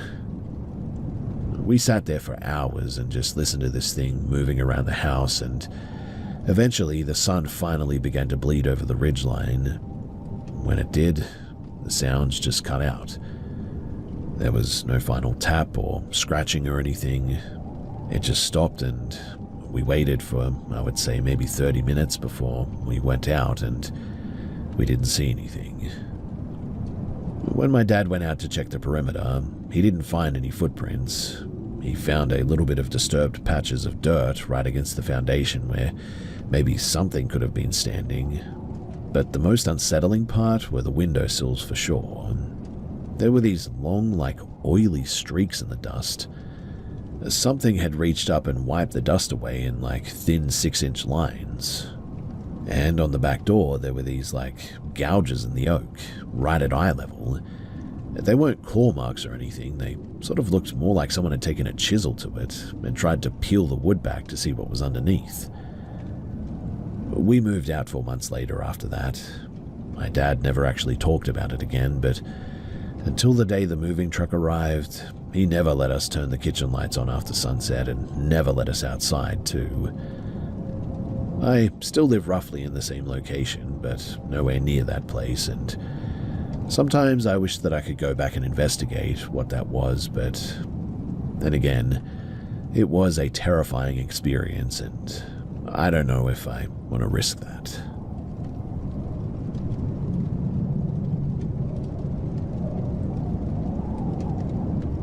All my life, I've always been a skeptic for paranormal activity. I've always found a way to logically make sense of these experiences. This home that I've lived in has always had a story to it though. When I was younger, my family told me that the previous owner of the home used to have a daughter, but one morning when she went out back in her yard to swing out on their family's tire swing, well, something bad happened. The story is that the rope had snapped somehow, and the tire had crushed the poor girl. I don't know her age, but I assume that she was probably around 5 to 8 years old. Soon after, the family moved out and the home sat for a good few years before we began living there. This swing to this day is far out from the property and is completely overrun with forest nature, but a rope is still attached to a branch and you can still see it. We had our own tire swing that was also far off from the property, but was much closer than the previous swing. And like her, my younger brother also had an incident. Our own tire swing snapped mysteriously and he broke his arm. After that, we never did fix that swing. As the years went by, there were plenty of incidences that the rest of my family would encounter. My mother and sister saw someone standing inside the house in front of a window while they were outside alone. No one else was home at the time, but my mother shouted out thinking that maybe one of us had arrived or something. When they didn't get a response from, "Hey, when did you get home?" they were puzzled. They really believed it was me they saw, so they assumed that I was in a bad mood and ignored them. They immediately went inside to check up on me, but I wasn't there. In fact, nobody was. My brother woke me up one night because he had heard voices outside. Everyone else was asleep, so he grabbed a shovel and handed me a cane and asked me to check out the outside with him. We searched the area and no one was out there. We do have a few neighbors, but all of their homes are quite a distance to walk. But there would be really no reason to come to our house, let alone around 1 a.m. in the morning. But here's where my own little story happens. Nothing ever really happened to me or when I was around, but my first and maybe last encounter happened this way. Nothing major, but still unexplainable to me, which is pretty big for me to be honest. So a few months ago, we were discussing about some of our worries about the house. My family went on about the tales I had mentioned and also many other that happened over the years.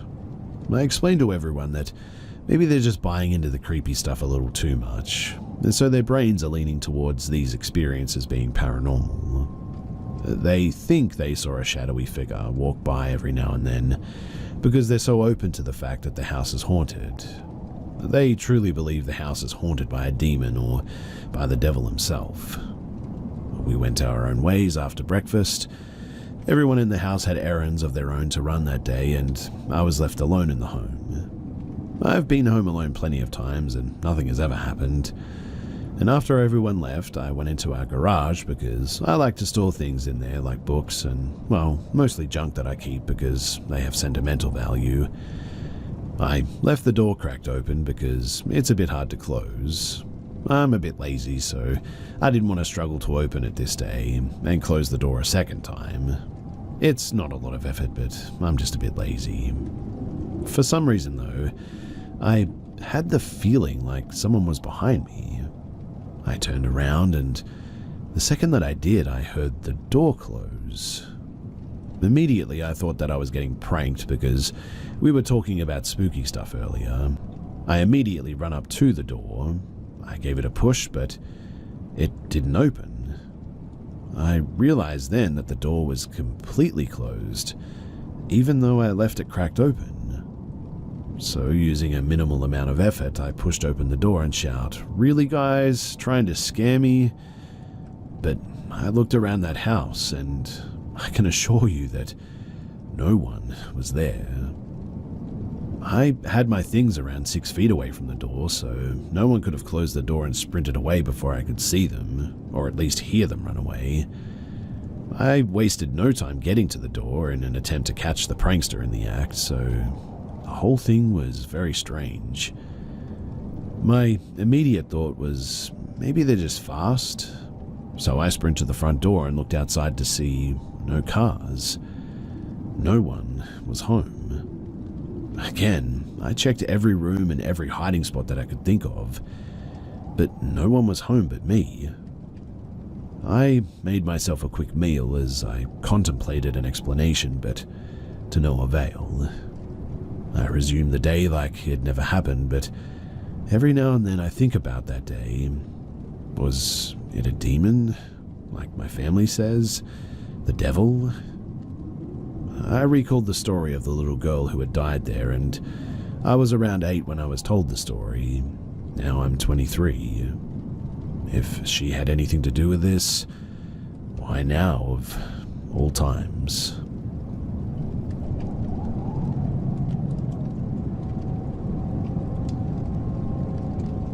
My idiot friends and I thought that it'd be fun to convene with the spirits pretty much daily one summer. We'd regularly break out a homemade Ouija board to see how goofy we could get. Because it gets too hot to do anything outside during this time of year, we had to find things to keep our 14 to 15-year-old selves entertained in, well, let's call her Jennifer's tiny little house in the 90s. Things went from casual and believable. I'm a teenager who died in a house fire, and I'm an old woman who died of natural causes, stuff like that, to downright disturbing. Like, I've never had a body, but I'm able to experience life down here if you say you accept me. For those, we'd always take our hands off and demand a new spirit. After what was essentially auditioning them, the gang and I managed to settle on a rather gentle entity who went by AJ Duke. AJ said that we could talk to him pretty much whenever we wanted. He was 8 years old and didn't want to cross over because he liked watching people go about their lives, and he'd been doing this for hundreds of years. Sounded like it was made up, but whatever. It was a Ouija board after all. All of it was kind of made up, right? Well, it was all well and good for about a week or so. He would tell us things about other people in the neighborhood in his usual terrible spelling, and it was always hot tea. We were so polite back and forth with the thank you and you're so adorable. Cringe, I know, but we'd occasionally bring AJ up in jokes and casual banter when we weren't playing. He was kind of like a fourth wheel for a few days there, but then it got weird. AJ revealed that our playing was attracting bad spirits onto the property. He said that we shouldn't talk as much anymore, but if we asked for him when we started, he would try and take up the space so they couldn't talk to us. We felt very protected by this little dude, corny as it sounds.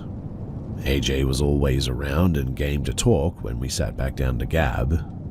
Soon, though, we started noticing the thing getting faster and stronger.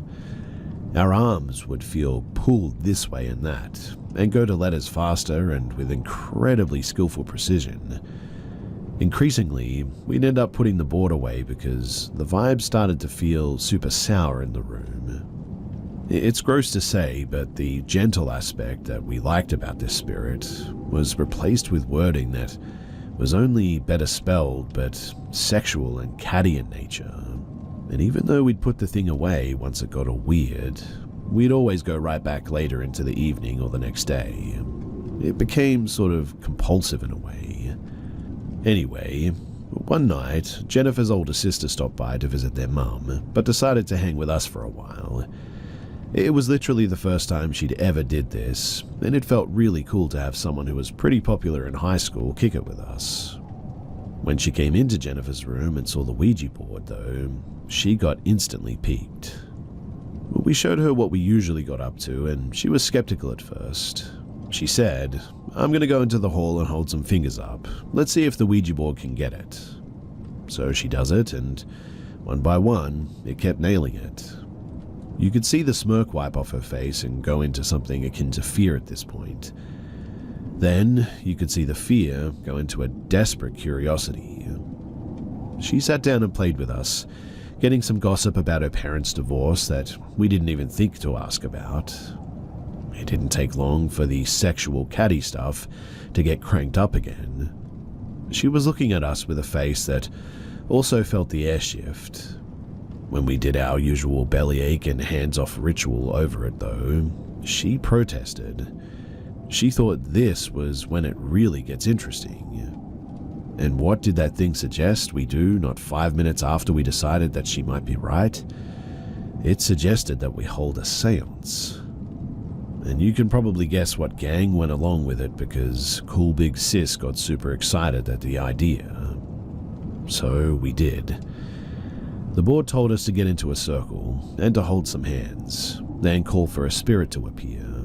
Mind you, the Ouija isn't spelling things out as cleanly. It'd be something like circle, CIRCL, hold hand, invite, and that's the good spelling.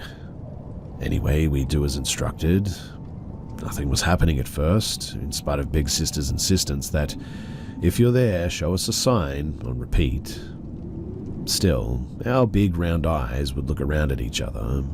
I'm not sure if we were hoping something would happen or if we were waiting for one another to call it off. Nobody wants to be the ultimate nerd, though, and if we played our cards right, we might be able to hang with her crew as they smoked cigarettes between classes and generally looked beautiful and cool. "If you're there, do something," she commanded. A newspaper clipping taped to my friend's mirror flickered and we all jumped a bit. But she confirmed that it was the ceiling fan and said that it does that periodically. There's maybe another minute of Big Sister making demands and I was certain someone was going to speak up and break the circle. But then Big Sis dropped, "If you're here, I give you permission to show yourself." And not even a moment after she uttered those words did she leap off her feet and scream while pulling her shirt off. "Get off me," she was screaming, and Jennifer immediately hopped up and pulled the cord to turn the light back on. Her big sister threw herself back first into the wall as though smashing an invisible something that was on her. I remember a single stream of spit hanging from her mouth as it hung open for a moment. It was just really odd to see such a cool person looking decisively, well, not. But I digress. It was absolutely terrifying. She spun around and screamed, "What is it?" over and over, and just below her bra strap, suddenly 3 scratches appeared, in some places deep enough to draw a bit of blood. We instinctively huddled around her, cloaking her in a sort of protective shield, but had no clue what to do, except to move that huddle downstairs and into the living room where her mother was watching TV. She leapt up and took a look at Big Sis's back as we frantically explained. And what we saw was AJ in a sort of welt and blood form. AJ. After this, her mum made us burn that thing. She kept saying, "I told you not to mess with it, I told you." And in rare fashion, Jennifer didn't utter a word of protest at all. She just asked advice on the best way to burn it. A strange bonding experience, standing in the backyard at night and watching her mother, usually quiet, sullen and withdrawn those days, put one arm around Big Sis and used the other to continually douse the doomed board with lighter fluid. In the end, I never did get to stand outside with the cool kids. In fact, if anything, she pretended not to even see us, even harder.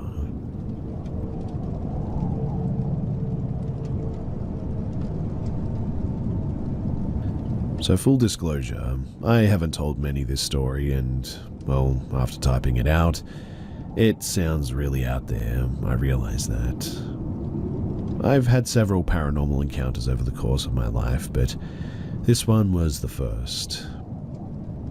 When I was a kid, I had a friend named Boo. I called him this because you could see through him. Boo and I played a lot when I was little, even introduced him to the rest of my family. We pretty much did everything together. He was cool because he changed his shape. He could be little like me or big like my dad. He could walk through walls and flew with wings on his back. A week or two before my 4th birthday, Boo wanted to play in the front yard, which was pretty normal for us. After a while, he said that we had been friends a long time and he wanted me to meet his family. He said that he told his parents and siblings about me, and he said everyone was super excited to finally meet me. He told me that they were going to throw me a big party with all the cakes and candies that I could eat. As you could imagine, at this age, I was very excited. So I asked Boo where his family lived. He told me that they lived in the other world, but that it was really easy to get to. I asked how to get there. I was concerned that I couldn't go because, well, I didn't have wings like Boo did. He said that we didn't have to fly to get there, and all I had to do was follow him away from my house. He wanted me to go down the street and into a small grove of trees. I got kind of scared about getting into trouble, and so I told Boo that Mummy and Daddy say that I'm not allowed to leave the yard. He said that they're not with us right now, so they won't know that we even left. Dad was inside watching TV at the time, and I think Mum was at the store. I still wasn't sure though. He told me though that we were best friends and I should trust him. Boo then took me by the arm and started leading me out of the yard. He had opened the gate for me because I didn't know how to. I walked with him to the street corner. I stopped when I was suddenly filled with an overwhelming sense of fear. Boo asked why I stopped. I told him that I was scared because that's the furthest I'd ever been away from the house without Mummy and Daddy. He said not to worry though, because we're almost there. His grip then tightened around my arm, and he started pulling me hard. I told him that he was hurting me and to stop. Boo then told me, in a very flat voice, to be quiet. He said that if I didn't behave, that I wouldn't get my party, and that they would have to throw all the food away. I started to cry at that and asked why he was being so mean to me. Boo said that it didn't matter because we would be in the other world soon anyway. Crying, I told him that I didn't want to go anymore. He responded by saying if I didn't go with him, then he would just leave me there, and I would have to find my own way home. I said fine, and yanked my arm away from him. He then made his face look really weird, like not human weird.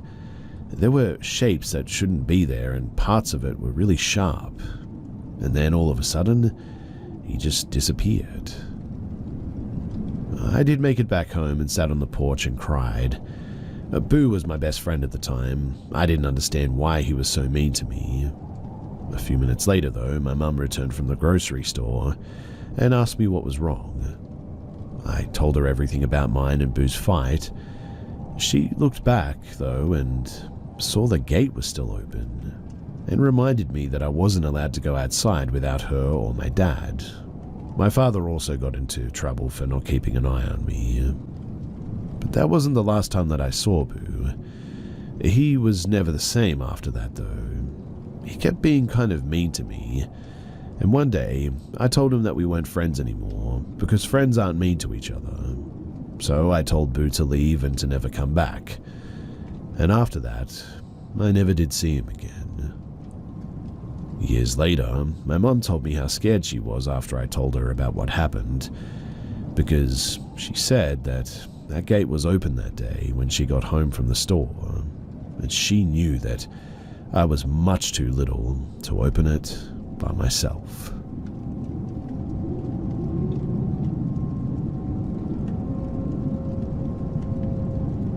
So, a kind of scary thing just happened to me a couple of hours ago, and I'm still kind of shaken up by it.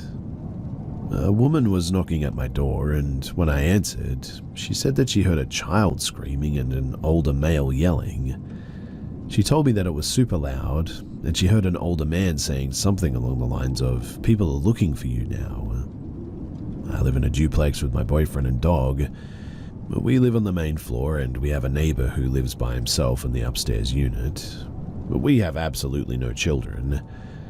But I also found it odd because moments before this I was in my shared laundry room that you access from the backyard with the back door open. I always do that to let my dog out into the backyard, and I can assure you that I heard absolutely nothing. The way that she was talking and the look on her face, though, seemed really genuine, so I was trying to reassure her that we had no children, and she probably just heard one of the neighbor's kids or something. We live close to the city in a populated area, so there's lots of kids and they scream when they're playing all the time. We just kept going in circles, though. I didn't have any children in the home, and she most likely had the wrong house. I even offered her to peek over the fence and check the yard if she wished. But otherwise, that was really all I could do.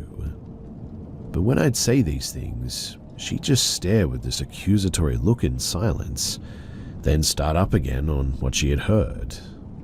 That's when she began to subtly force herself through the doorway, like a foot or a hand. By this point, our upstairs neighbor and my boyfriend heard what was going on and joined me at the door. She just refused to accept my explanation, though, and eventually fully got herself into the doorway. She clearly wasn't going to leave, so that's when I called the police. She stood in that doorway until they arrived.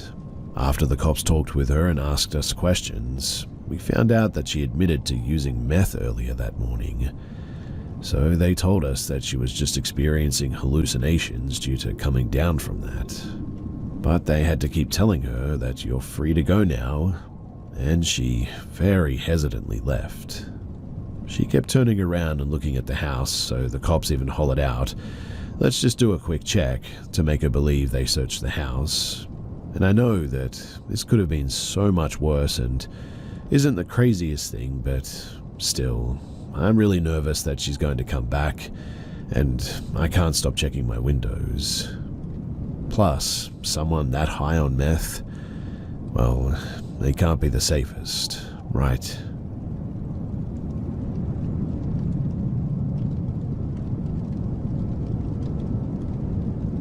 This took place a few months ago. So, there are these 3 abandoned houses as well as 3 barns close to my house, and are going to be getting torn down here in the next couple of months. So me and my siblings thought, why not go and check them out before that happens? I'd already checked them all out with a buddy, but I wanted to do it again, but with my siblings this time because, why not? We had only explored one of the houses previously because there was a small window that we could crawl through into the basement, and another hole through the wall that we crawled through to enter the house, since all the doors were boarded up pretty much. There are 2 more houses we haven't explored yet, one being really small and the other being absolutely huge. After some research on the internet, though, it made sense as it seemed as if the house was leased to multiple people, mostly around the age of college or to younger families who maybe couldn't afford to rent entire apartments. The time before, when I was with my friend, we brought a screwdriver with all sorts of those attachment things that go on the end so that we could unscrew all the different bolts and then used a hammer for the nails too. When we got there, the board was already torn off luckily, even though it wasn't the week prior when we first tried to go in, when we didn't have the screwdrivers. Also, I'll call this house the Red House since it has red brick. To describe this red house, it's like you connected 2 average double-story houses together. It is that big, and I mean, we ended up taking an hour to explore it, but that's because we were looking around too. This time when me and my buddy explored it though, it was pretty cool. Not too much graffiti and lots of stuff everywhere on the ground. We found some old cheap purses, Pokemon and baseball cards, a bunch of broken keyboards, books and old school supplies, plus a lot of other completely random things. There was even an old tanning bed that I think we discovered was from the late 80s. There were the occasional drug beetles and pills, usually in corners of old bedrooms or in the bathrooms. And the next time, I just wanted to experience this again with my siblings.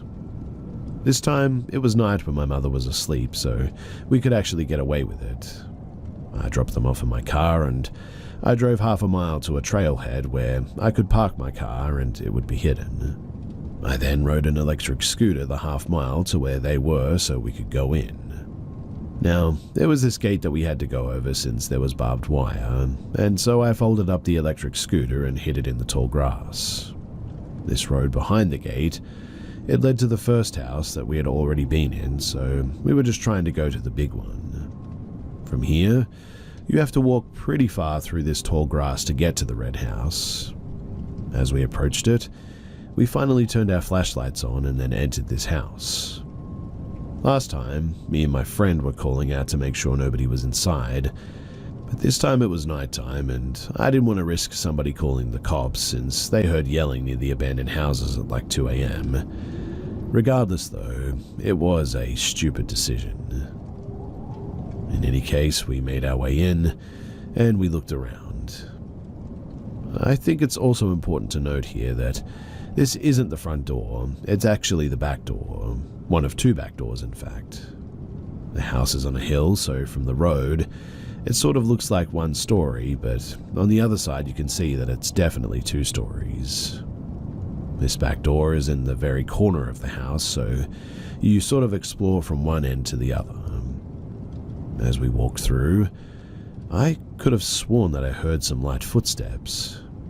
But this is an older house. I looked it up in fact, and it was built in 1964, has 7 acres of land and is 3,800 square feet, so pretty big, yeah? But anyway, it didn't sound any different from when me and my friend first explored it, and it was night, so quiet sounds were extra loud. As we made it through the other end of the bottom of the house where the staircase was, and made our way up, I heard more footsteps. And this time, I told my siblings that we should probably head out. They didn't hear anything, but they were also under the assumption that we were the only ones there, and they weren't being very cautious or aware, I guess you could say. When you go up the stairs, though, on one side it leads to the garage, which is very small for such a large house, again, probably because it's older. And on the other side, you go past a short hallway, and it leads to the kitchen and a family room with a sort of lounge area, I think you would call it. This whole area is super open and it feels like a lot of empty space, but it only covers around half the upstairs. On the other side is a straight hallway with around 4 bedrooms and a bathroom. And that was when I thought that I saw somebody moving from one bedroom across the hallway to the other, from left to right. But my light didn't go very far since I was using my phone light. I start angrily whispering to my siblings who are already kind of close to the hallway, which leads to where I saw the person, as to not yell but to get attention urgently.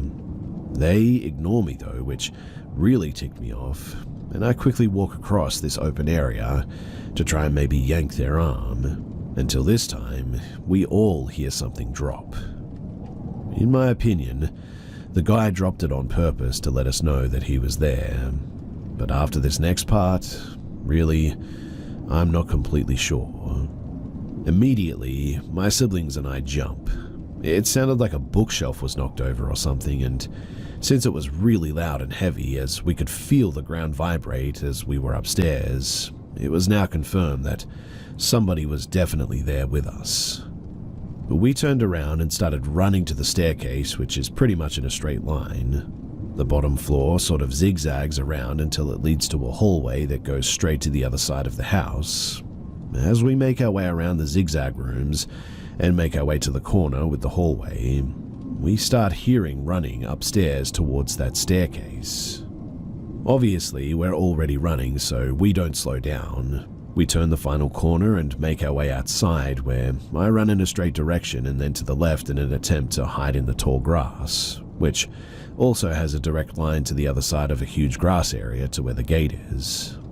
I lay down, and when my siblings run out behind me, I tell them to get down as well. We were maybe 30 or so feet deep into the grass when I see a dark figure run out of the house a few feet, stop, look around, and run into the small house next to this one, which is only like 50 or so feet away. I thought that house was all boarded up still, but it looked like he ran to the side of the house where I guess his entryway was. There was a large shed thing in the way, so I couldn't see exactly where he went, but I knew that there was barbed fence over there, so he would have to run behind to where we were to follow us, as there is maybe a 20-foot wide gap where there is no barbed fence, so I guess that way vehicles could enter. In any case, I heard his footsteps running around, but I couldn't see where he was. We started to sort of army crawl across the grass, but really slowly as to not make much rustling noise. We start crawling faster, but then I heard his footsteps stop, so either he ran away or was stopped, maybe looking at us. I kept crawling on all fours since the grass was now tall enough to still cover me, and I was looking behind to see if I could see his outline in the dark, which thankfully I couldn't see him. We started to hear a cracking sound though, and it sounded like he was cracking the plywood boards, but I don't know why he would do that. I don't know what it was, to be honest. It then sounded like he was frustrated though, as we could hear loud grunts. We just kept crawling though. We were maybe crawling for a good 5 minutes to get to the other side, even if we were far enough for him to not see us. It honestly felt like a lot more, and every minute felt like 10. We eventually get to the road though, which led to the gate, and at this point, we stop outside the gate and wait for the few cars to pass before we crawl through. I have my siblings crawl under first, and I swear I heard running through the tall grass behind me, but as I made it under and through and started running, it didn't actually look like he was following us. Maybe he was too far behind for me to see, but I'm not sure. Also, yes, I did get my scooter, which my brother had already unfolded and was riding away with me, and my sister running behind. We didn't stop until we got to the trailhead off to the side of the main road, where we literally threw the scooter into the back, jumped inside, locked the doors, and peeled out of there. In the end, we drove off peacefully, knowing that this person was definitely homeless and could not get into a car to drive off after us. He was also probably not on anything, as he was moving too quick, which I don't know if it would be better or worse for us if he was and we ended up having to fight back, but luckily we didn't have to. In the end, we made it home safe and sound, and we didn't speak about it at all with our parents. My siblings, they kind of laughed about it more after the first week, but it still scared me knowing just how serious that was. I don't think they actually realized just how dangerous that whole situation actually was. We survived though, and I guess that's all that really matters. Also, definitely, I do not plan on ever going back.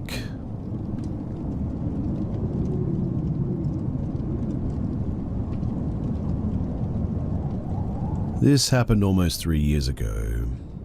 During COVID, I was sort of lost and extremely bored without human interaction. That was until me and my buddies found mountain biking when our parents allowed us to see each other outside. Living in Washington State, there's a lot of woods perfect for mountain biking trails. Us being under the age of 16 at the time, we had no license to drive in actual mountain bike parks, so instead, we built them.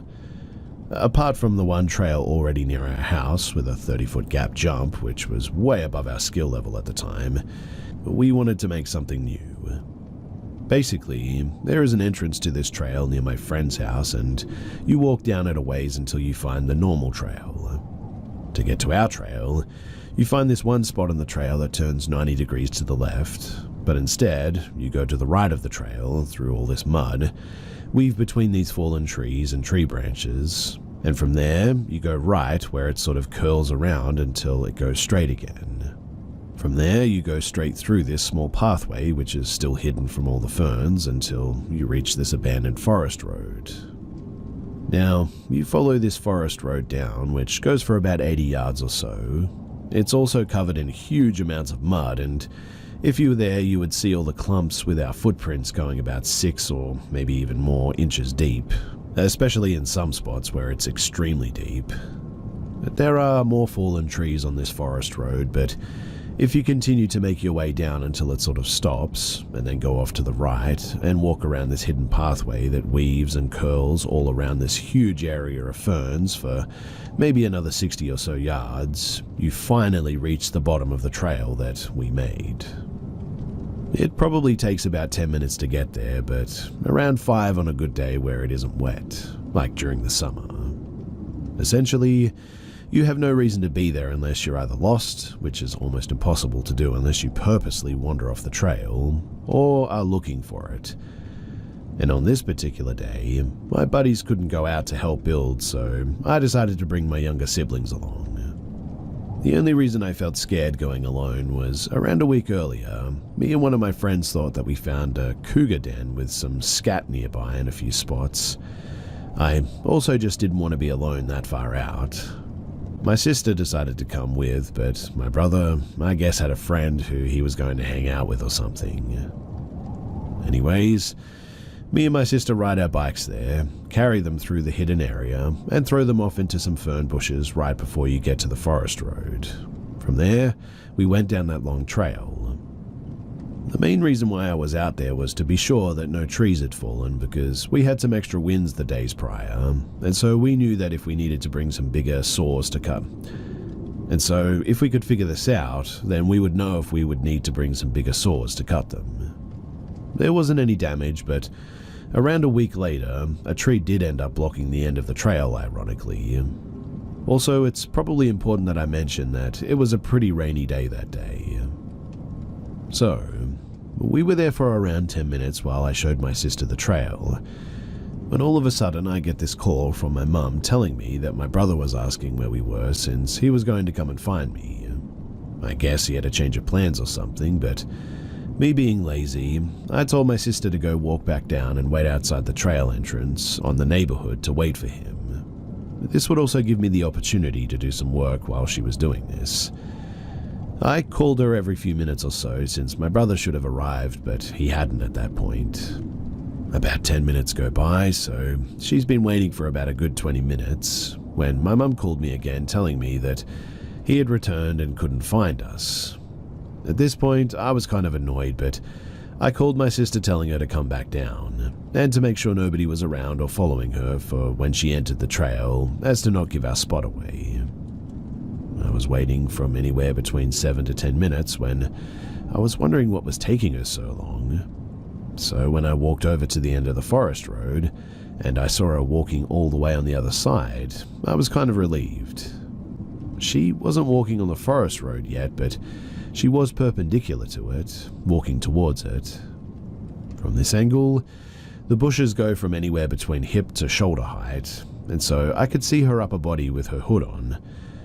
This is when I realized that I didn't remember her wearing a white sweatshirt or windbreaker.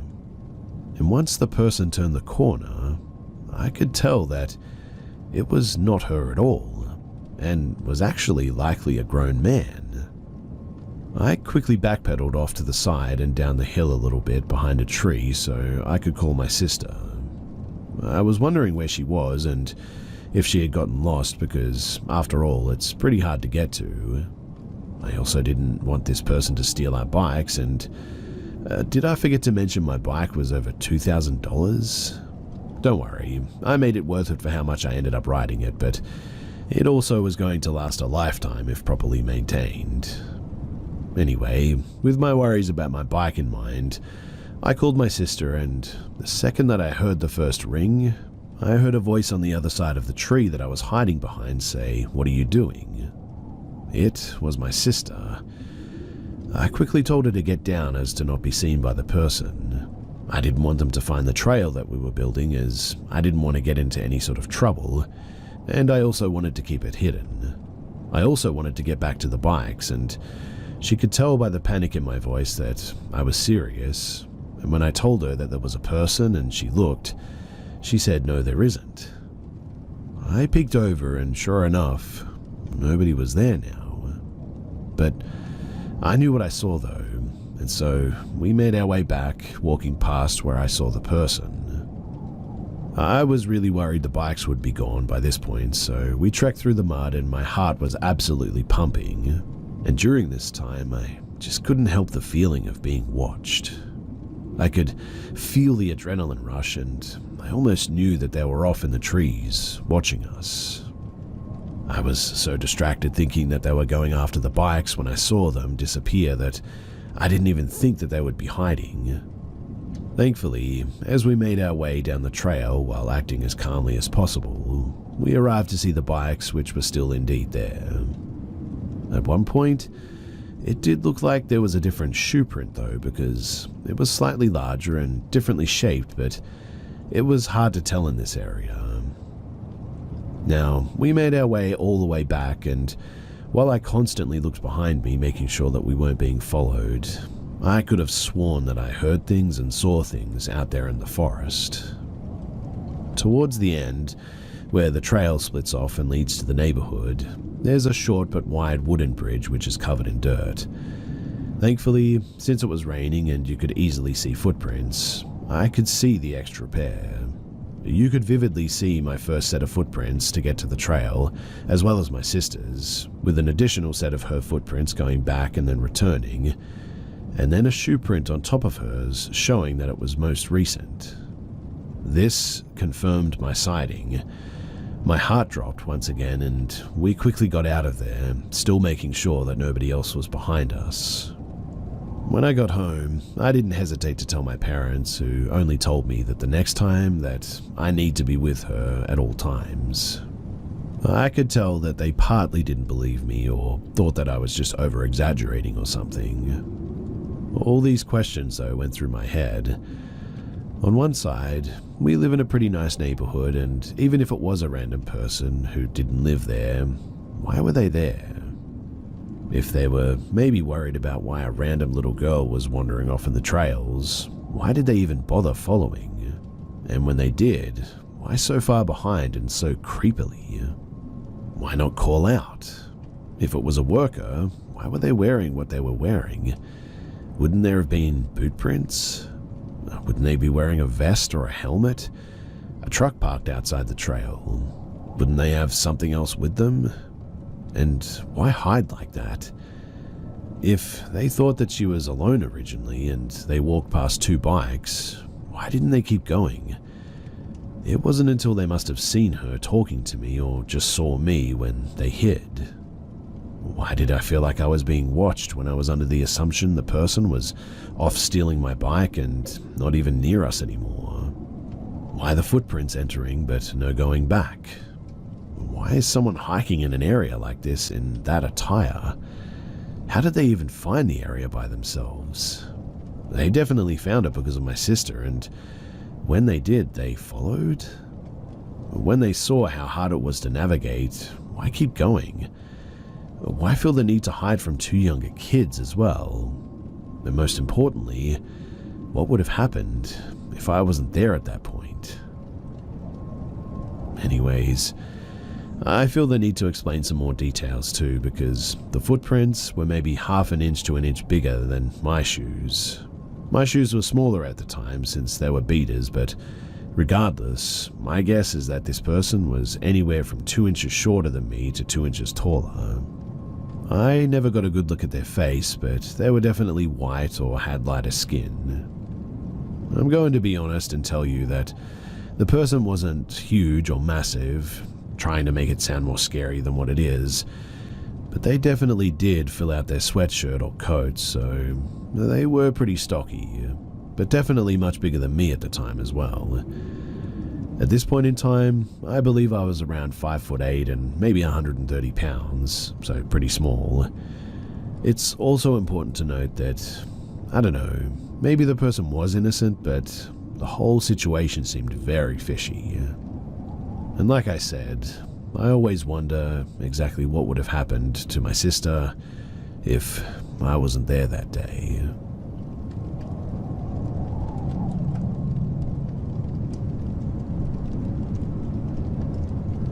I grew up in the early 90s in a small town. During the warm summer days, my father would often make me turn off the TV and go outside to play. We lived in a house on a cul-de-sac, but a few lots didn't have houses built on them yet, so there weren't many neighbors or any kids my age to play with. So I was often left to find ways to entertain myself while playing outside. I vividly remember on 2 different occasions being visited by a strange man who resembled looking kind of like a hippie. He was about 6 feet tall, slender with long brown hair and a beard. I had to have been between the ages of 5 or 7 during this time. On the first occasion, I was playing outside in my inflatable kiddie pool. I decided that it was time to put the inflatable pool away so I could switch to a different activity. My dad didn't allow us to switch activities until we put away our toys, so leaving the inflatable pool in the front yard just wasn't an option. So there I was at about 6 years old, on my front porch struggling to deflate this extra large 7-foot blow-up kiddie pool when this strange guy started walking towards me. I was close enough to the front door of the house where if I had to scream for help, someone would have heard me, so I didn't feel too afraid by his approach. He greeted me though, and explained to me that if I squeezed the rubber nozzle part of the inflatable pool, then the air would escape more easily. He gently took the kiddie pool from me, deflated it, folded it up neatly, handed it back to me with 2 hands, and then slowly just walked away.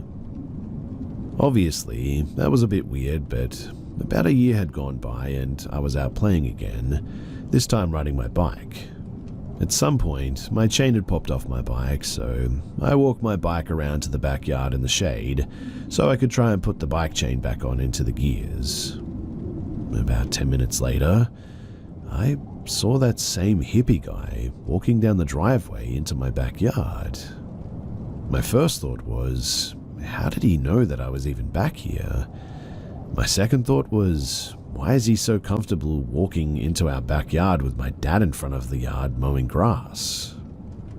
Most neighbors were intimidated by my father's large size, or our big Great Dane, so his confidence in trespassing intrigued me.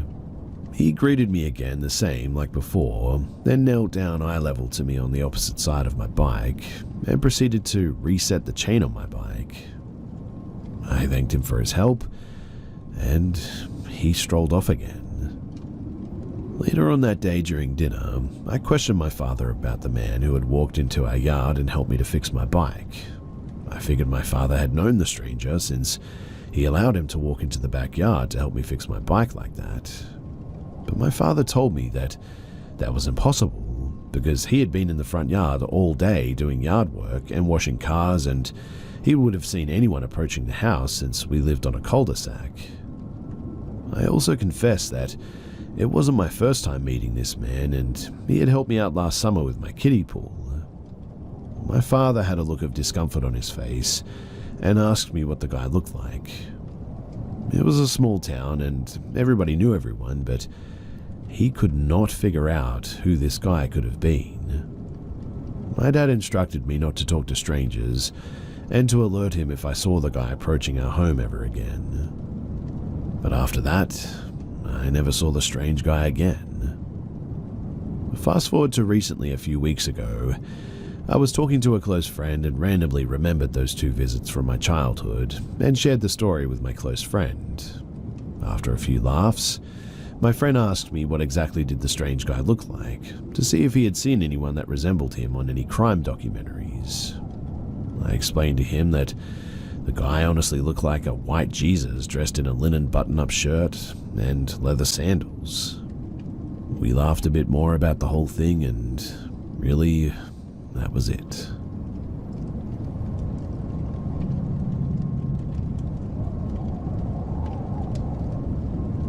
This takes place some years ago in France. We wanted to camp with my family during summer holidays, and so we took our motorhome. There was my father, my mother, my little brother, 4 years old, and me, 10 years old at the time. After traveling for a day, my father looked at the map to find a campsite. Unfortunately, it was full though. It was already getting dark, so we decided to drive again for a bit and found a parking lot with a few motorhomes already there and some trucks. After getting installed and eventually having a bite to eat, we went to bed. For context too, there were 2 beds in the RV, one in the back where my parents sleep, and one in the front called the overcab bed where I slept with my brother. At night, my father had the habit to pee outside, in the grass, the forest, etc. And after we went to bed, we chatted a little bit and eventually slept. Now, in the middle of the night, I woke up to hearing some noises like rustling or someone searching for something, so I thought that it was my mother or father. After a few seconds, I decided to see, but it was dark and all I could see is a black silhouette like 2 meters or 6'5" in the living room that opened the door to go out. I immediately thought that it was my father that wanted to pee and go out, so I just went back to sleep. In the morning we all woke up, and after having some breakfast, my mother couldn't find her handbag and the bag that we had our camera and photo camera in. And that was the moment that I realized that the silhouette that I saw was not my father, but someone who had broken in and robbed us that night. After explaining to my parents what I saw, we went to the police and they told us that it was a common thing here. We never found out who it was, and we lost the bags, but I still get shivers when I think about it 20 years later. I mean, what if I had said something to the man? Would he have fled? Would he have attacked us? Honestly, I think that we were lucky to have just been robbed that night.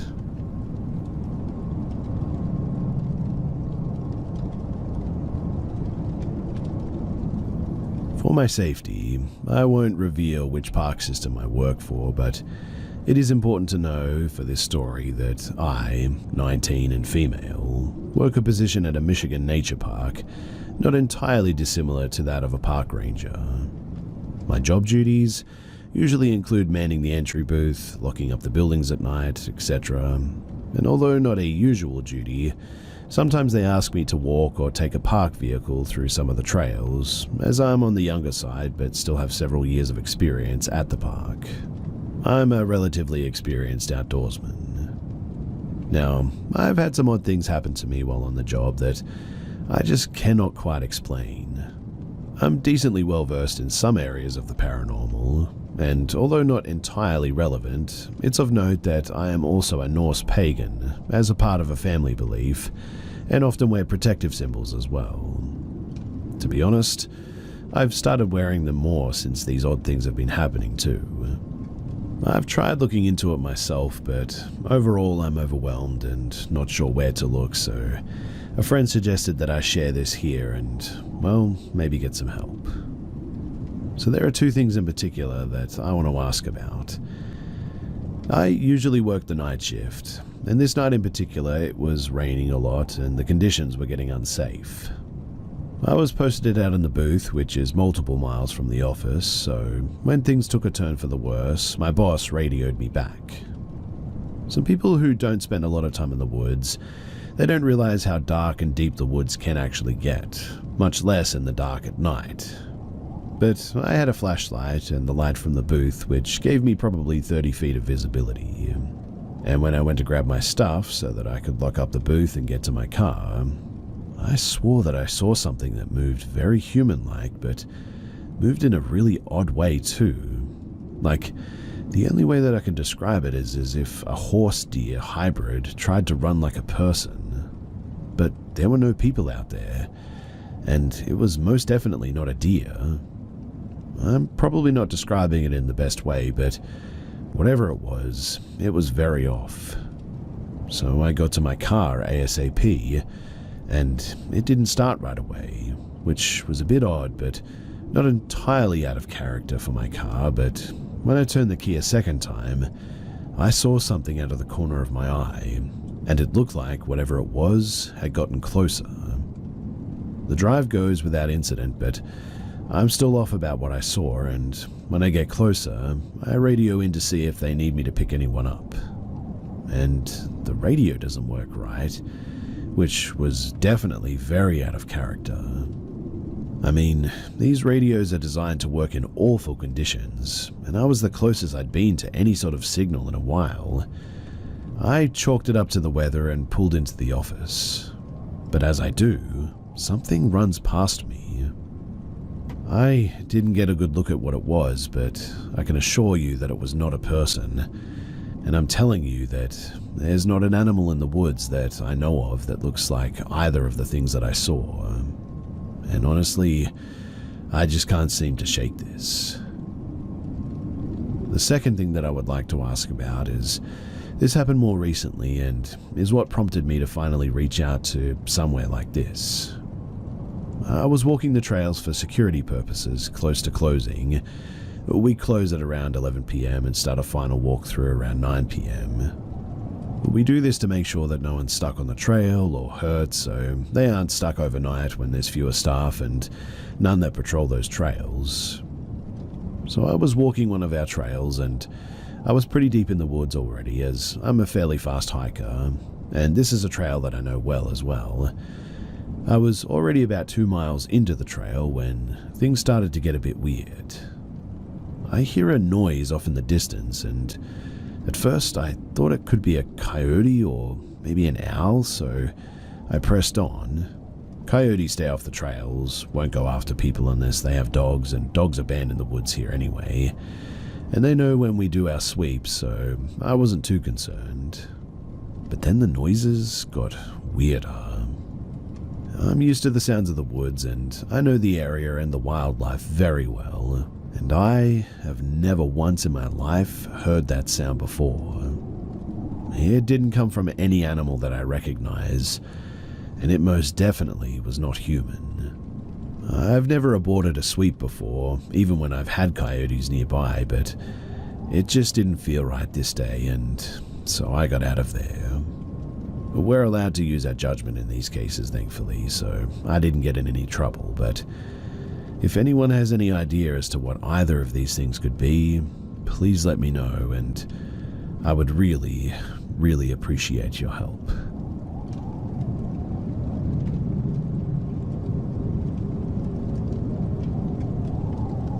This was around the winter of 2006. I was 8 years old at the time, and I was living in Thunder Bay, Ontario with my family, and we lived by the auditorium and the Canada Games complex. There was a big hill at the east end of the parking lot that myself and the neighborhood kids would go sledding at. Usually our parents would come, but since we were right across the streets, if it was daylight, they'd sometimes let us go out on our own since it was only about 400 meters from the front door. Now one day, a few of us went to the sliding hill. There was 4 of us, myself and 3 kids from a big family from down the street. There was the older sister and 2 of the younger brothers. Everything went as usual until we noticed an old blue Ford F-150. I still remember the rust on the wheel well and the hood. The driver, he just sat there watching us.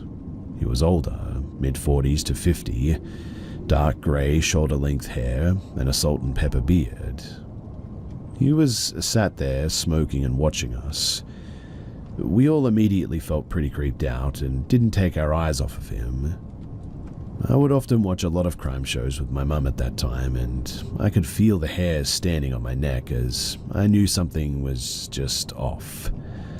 The older sister of the family said that we'll slide down the hill and just walk home as he just kept watching us. But he got out of his truck at one point and started walking toward us, and we immediately took off running across the parking lot, and he just stood there on the top of the hill smoking and watching us run in a panic. They told their parents and were told not to go back, but I for some reason was afraid to tell mine. A few months later, we were driving up the street that we lived on, Beverly Street, and as I was looking out of the window, I got that heavy, dreadful feeling in my body.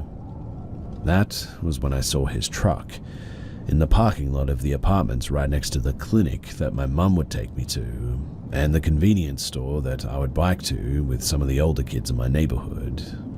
I never biked up there again, and when I would see the truck driving on the main drag, I'd hide in the bushes or behind the hedges every time. Only once did I see him drive through the neighborhood, and it was right before I moved. I was playing in the yard of the kids that I was sliding with that following summer, and we all just stood there and watched as he slowed down and glanced out the window, cigarette in his mouth. Only a few of us had seen him, and the dread that we felt as he looked over at each of us was indescribable. I moved a few weeks later after that, but I never forgot about that day. I recently in my adult life moved from Manitoba to southern Ontario, and I decided to drive by my old house on the way, but when I drove by those apartments, though, I never saw the truck. I don't know why I was looking for it, but I still felt something odd in me.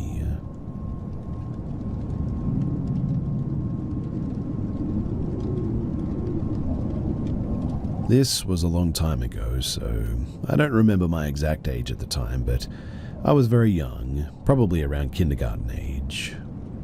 My family was living in an old farmhouse that my grandparents lived next door to. The house was built in the 1830s, and this was the 1990s, so the whole property is over 160 years old, and everything definitely looked a bit old and a little bit worn. My experience was during a cold winter night, either late November or early December.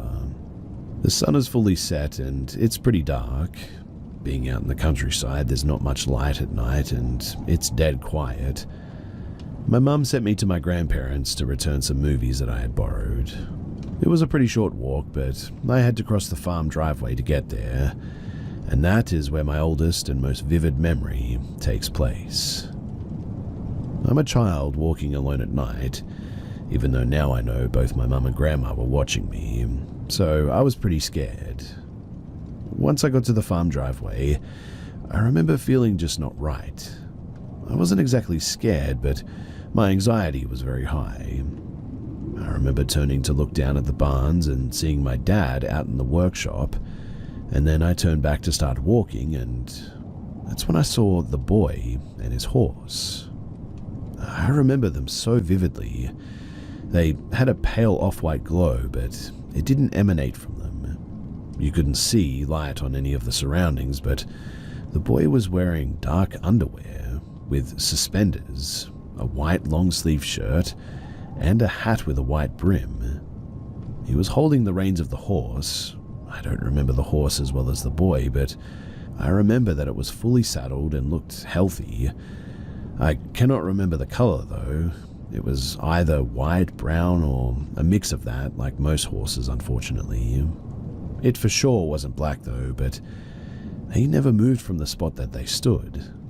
The boy just stared at me while he held the reins.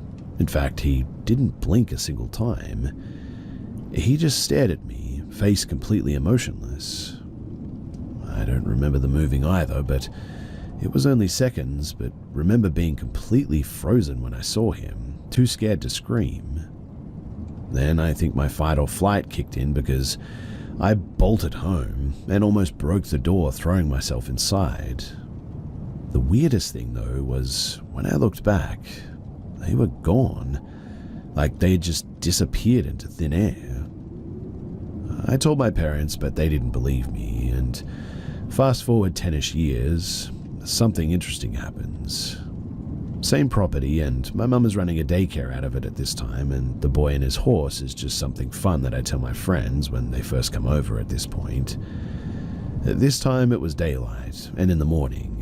A kid was getting dropped off by their parent, and all of a sudden they point to that spot, and they say, "Look, Mummy, a horsey."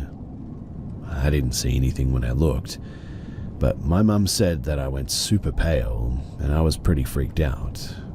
But I also was kind of excited that somebody else had potentially seen the same thing I did. I'm glad it was less traumatic for that kid, though. I had some experiences in that house as well, but I'm almost 100% certain that they were the result of sleep paralysis. The only one that I'm not certain on is one where I watched indentations move around the carpet in my childhood room like someone was walking. But I was also in bed, so still, it could have been sleep paralysis, I admit. I have gone to visit the property since then. My grandma still lives next door, but I haven't seen or heard anything about the boy and his horse since the daycare kids saw them. It still blows my mind just how vividly I can picture that night.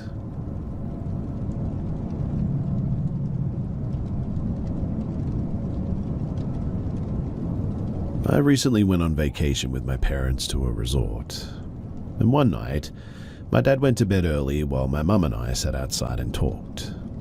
She is a very reserved woman who keeps many things to herself and likes small talk, so this caught me completely off guard. She was looking up at the sky and seemed like she was thinking hard about something. She suddenly asks me, in Spanish, "Do you remember Cousin Jorge? You met him when you were little, but he died not long after." I did remember him, a little anyway. I remember going to Cuba with my parents to visit family, and I met my cousin there. I was about 8, I think, and he was very sweet and welcoming, about my dad's age. He asked me so many questions about life in the US, and played games with me. After a while, he went over to the adults, and suddenly he became sort of hysterical, crying and hyperventilating, yelling things that I couldn't understand at the time. It scared me, so I remember hiding, but that was really all that I remember of him. My mum proceeded to tell me what she remembers of him.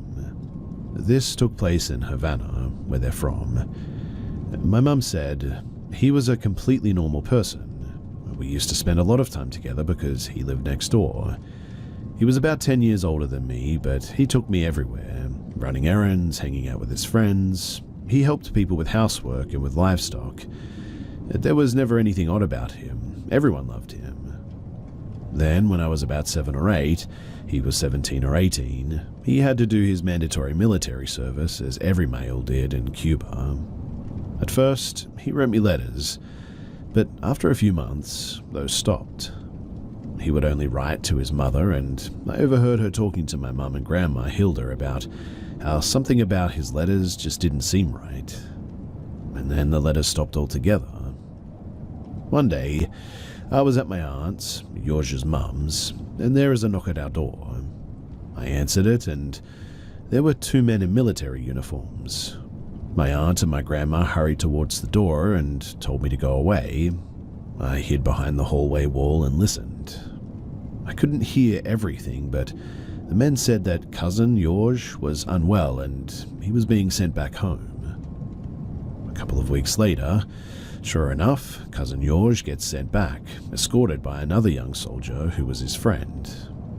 Grandma later told me that his friend had quietly let them know that Cousin Jorge had apparently been in a submarine with the Russians, no idea where, and that while he was down there, he saw something and immediately went haywire. After that, he was very different. Like, he'd be acting completely normally, and then randomly go into hysterics, screaming nonsense, crying, throwing things. He also refused to talk about his military service. One day, when I was 16, someone in the neighborhood gave me my first Bible. I was really excited to receive it too. We didn't have much of anything, so being given a Bible as a gift was really exciting. I came home with it, and Cousin Jorge was there. He saw it and stared at it in my hands for a moment. He then stood up and walked over to me, grabbed the Bible from my hands, and flipped to the first chapter. He then said, "Genesis, the first great lie." The way that he said it terrified me, though, and I grabbed the Bible back in case he'd try to destroy it. He didn't follow me when I left, but I could hear him having another meltdown after this. Cousin Jorge, he never recovered. He ended up becoming extremely religious later in life, but still had frequent episodes and delusions. He passed in the early 2010s from a heart attack, unfortunately. My mum adored him, and I know that hurt her badly to see him suddenly change like that. I could see the pain in her eyes as she told me all of this, staring off into the night sky as she spoke. I have a couple of theories, though, about what may have happened. One, he may have been subjected to psychological experiments at the hands of the Cubans or Russian military that led him to lose his mind. Two, he may have developed a mental illness later in life. I remember reading that schizophrenia often comes around in males in their early 20s. The stress of military service, maybe that could have triggered an underlying mental illness. Or three, he really did see something that made him snap. But what could it have been? If anyone else has any theories, then genuinely, I would love to hear them.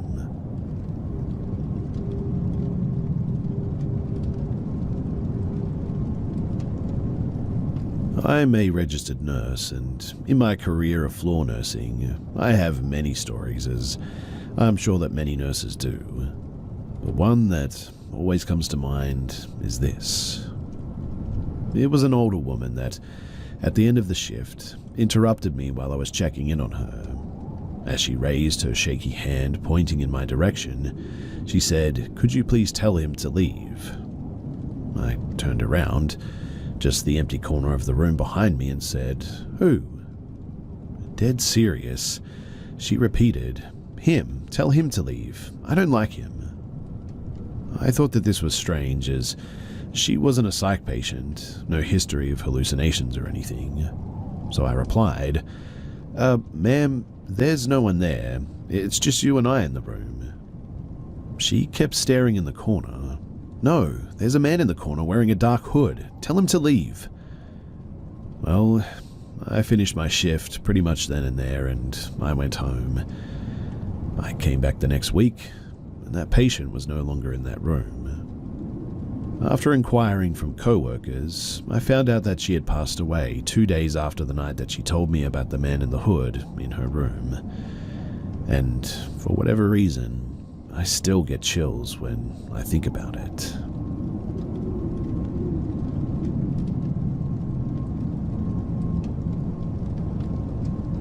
As I've been listening to some of the stories here, I remembered this night from about 8 years ago.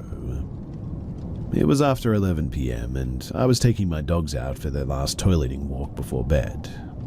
At the time, I was living in a rural area, houses farther apart, lots of wooded area, and lots around with wild pigs often crossing our path. I would often take long walks because one of the dogs had a problem with having accidents in the morning if he hadn't had an adequate walk to do all of his business. It was dark, so I had the flashlight and really wasn't expecting to meet anyone. I mean, especially in the middle of nowhere, so late at night, but there appeared on the opposite side of the road ahead was another flashlight. We had few neighbors, but of the homes around, I knew most of all of them from the years. On rare occasion, somebody else may be walking a dog, but I could count the instances on my fingers.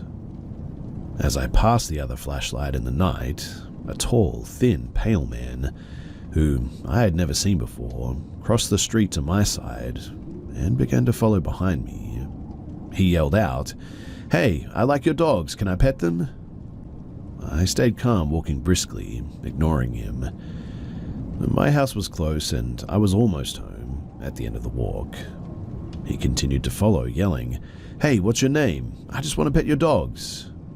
He had a thick European or Slavic accent. I ignored him and ran up into my house through the door, locked it, and ran into my bedroom. I told my husband that there was a strange man who followed me home, and that I was super disturbed that he knows where I live now. My brave husband immediately ran out of the house, I guess to find this guy. I was on pins and needles waiting for him to come back. He came back home with his steel baseball bat in hand. He said that he caught up to him and asked who the heck he was, and why he was following around a woman at basically midnight being a creep. The guy said that he was new in town, and he was walking around hoping to meet or make some new friends. Basically, his story was bizarre and totally didn't make any sense. My husband, he told me that if he ever sees him again near our home, he was going to break his knees with the baseball bat. But after that, I never saw him again. Until 2 years later, in a neighboring city. I was out with a girlfriend, looking at art in a museum when I turned the corner and suddenly it was him. I would never forget his face. He looked straight at me and I can't remember exactly what he said, but he knew who I was from that night. Something like, "Oh, you're the girl from that night with the dogs." I don't remember because I was just sort of in disbelief, but again, with the thick European accent, tall, skinny, pale, I grabbed my friend's arm and quickly walked in the opposite direction. She asked me, "Do you know that creepy guy?" And I told her the story as we left the museum. Thankfully, after that, I never did see him again. What are the odds, though, of this being a coincidence? Pretty unlikely, right?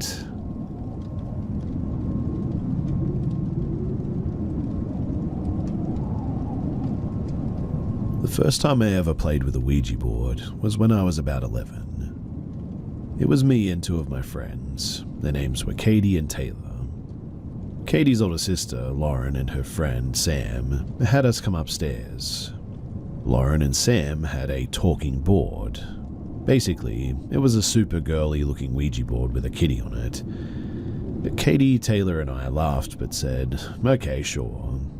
We all put our fingers on the piece and it pretty quickly started moving across the board.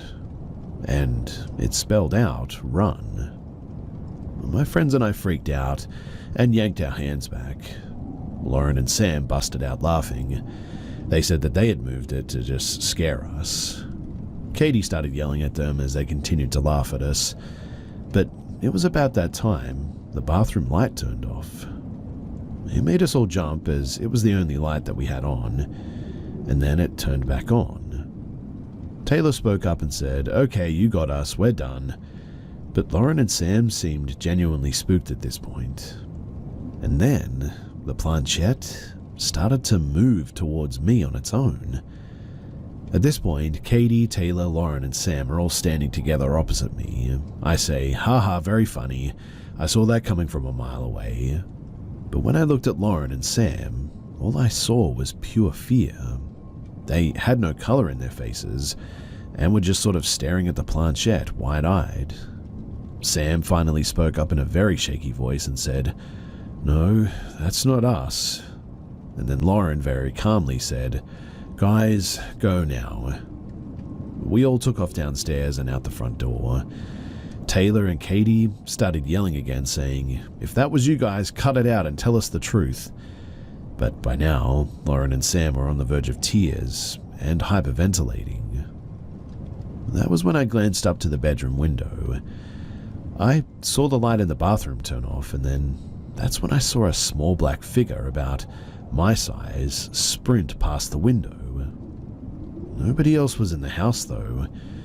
Lauren and Katie's older brothers were off both at college, and their dad was still at work, and their mum had to run to the store and wasn't back yet. Katie and Taylor, they slept over at my house that night, and Lauren slept over with Sam. We never spoke about that experience to each other ever again after that. But it wasn't long after that incident that Katie, Taylor, and we had a big falling out. I haven't seen or spoken to Taylor since. It's been about 18 years. Katie and I reconnected a few years ago on Instagram and chat every now and then, but we still never talk about that night.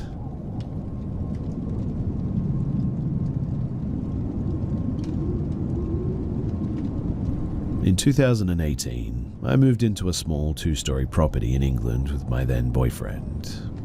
It was in a quiet cul-de-sac, with houses literally crammed together, all facing each other. I am very introverted and I don't typically make a habit of socializing much with neighbors. Still, we naturally ran into a few and exchanged pleasantries when we had to, as you would, right? Now, one of our new neighbors, Greg, was incredibly welcoming right off the bat. He was an older gentleman, the kind who would stop for a chat that would drag on and on until you made up an excuse for why you really had to get going. He shared local stories, asked about and took note of our birthdays, and even invited us around for a garden party where any and all were welcome. His house was directly across the street from where I lived, with his windows in clear view of mine. A couple of years passed by, and during this time, my boyfriend and I split up. Although I never expressly shared this news with my neighbors, word must have gotten around with his car missing from the driveway. He moved out and left the country in the end, but we stayed in touch regularly as friends. Having the house to myself felt, well, lonely, so I got a cat to keep me company. He quickly became, and still is, my world. Greg would often flag me down to talk when he caught me leaving or returning to my house. Annoying, but I could live with it, I suppose. I'd update my ex about weird little interactions with Greg, which we both found amusing to gossip about. But one such incident was when Greg came to my door to hand over 2 of my parcels, one of which was a large table that he had yet to retrieve from his house. I had been raiding in Elder Scroll Online at the time, doing a deathless speedrun for an achievement. Given the time constraint in my game, I told him that I'd leave the door unlocked so that he could simply put it by my door. I sat back down at my desk, put my headset on, and my group charged in at the final boss.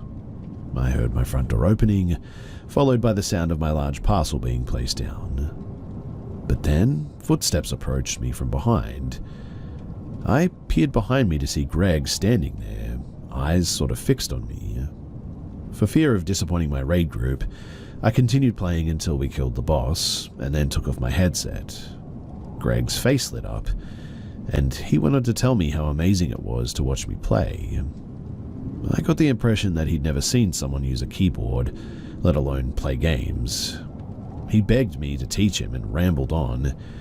He was clearly intoxicated, so I laughed it off and gave a non-committal response. Despite repeated attempts to politely make him leave, he could not be persuaded. He seemed disappointed when I walked over to my door and opened it to clearly signal that it was time to go, but he left without further incident. In the UK, houses often have individual outdoor bins for trash, which have to be rolled out to the street the night before collections take place. You're expected to bring the bins back to your property after collection, and I noticed someone kept bringing my bins back in for me. Was I blocking someone's car by being too slow to do it? Around the same time, I also noticed someone had been using my bins. I brought it up to Greg one time. He pulled me over to talk, and he said the same thing had been happening to him. Maybe it was petty of me, but I decided to tape an old phone with a surveillance app to my window, overlooking the bins to figure out who it was. And lo and behold, it was Greg. I chalked it up to him having run out of bin space after the local council moved from weekly to bi-weekly collections due to staffing issues, and although it bothered me, my desire to avoid confrontation won in the end. Christmas rolled around, and the COVID-19 pandemic was in full swing at this point. But one late evening, I heard a knock at my door and walked over to see who it was. I had no peephole, so I opened the door not knowing what to expect. Greg stood at my doorstep, which was not particularly unusual. I'd gotten all too used to his antics, but I immediately caught a strong waft of alcohol. He spoke before I had time to process.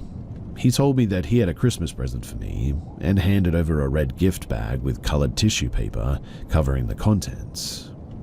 I really want to give you a kiss on the cheek, but I can't, not with this pandemic going around, he said.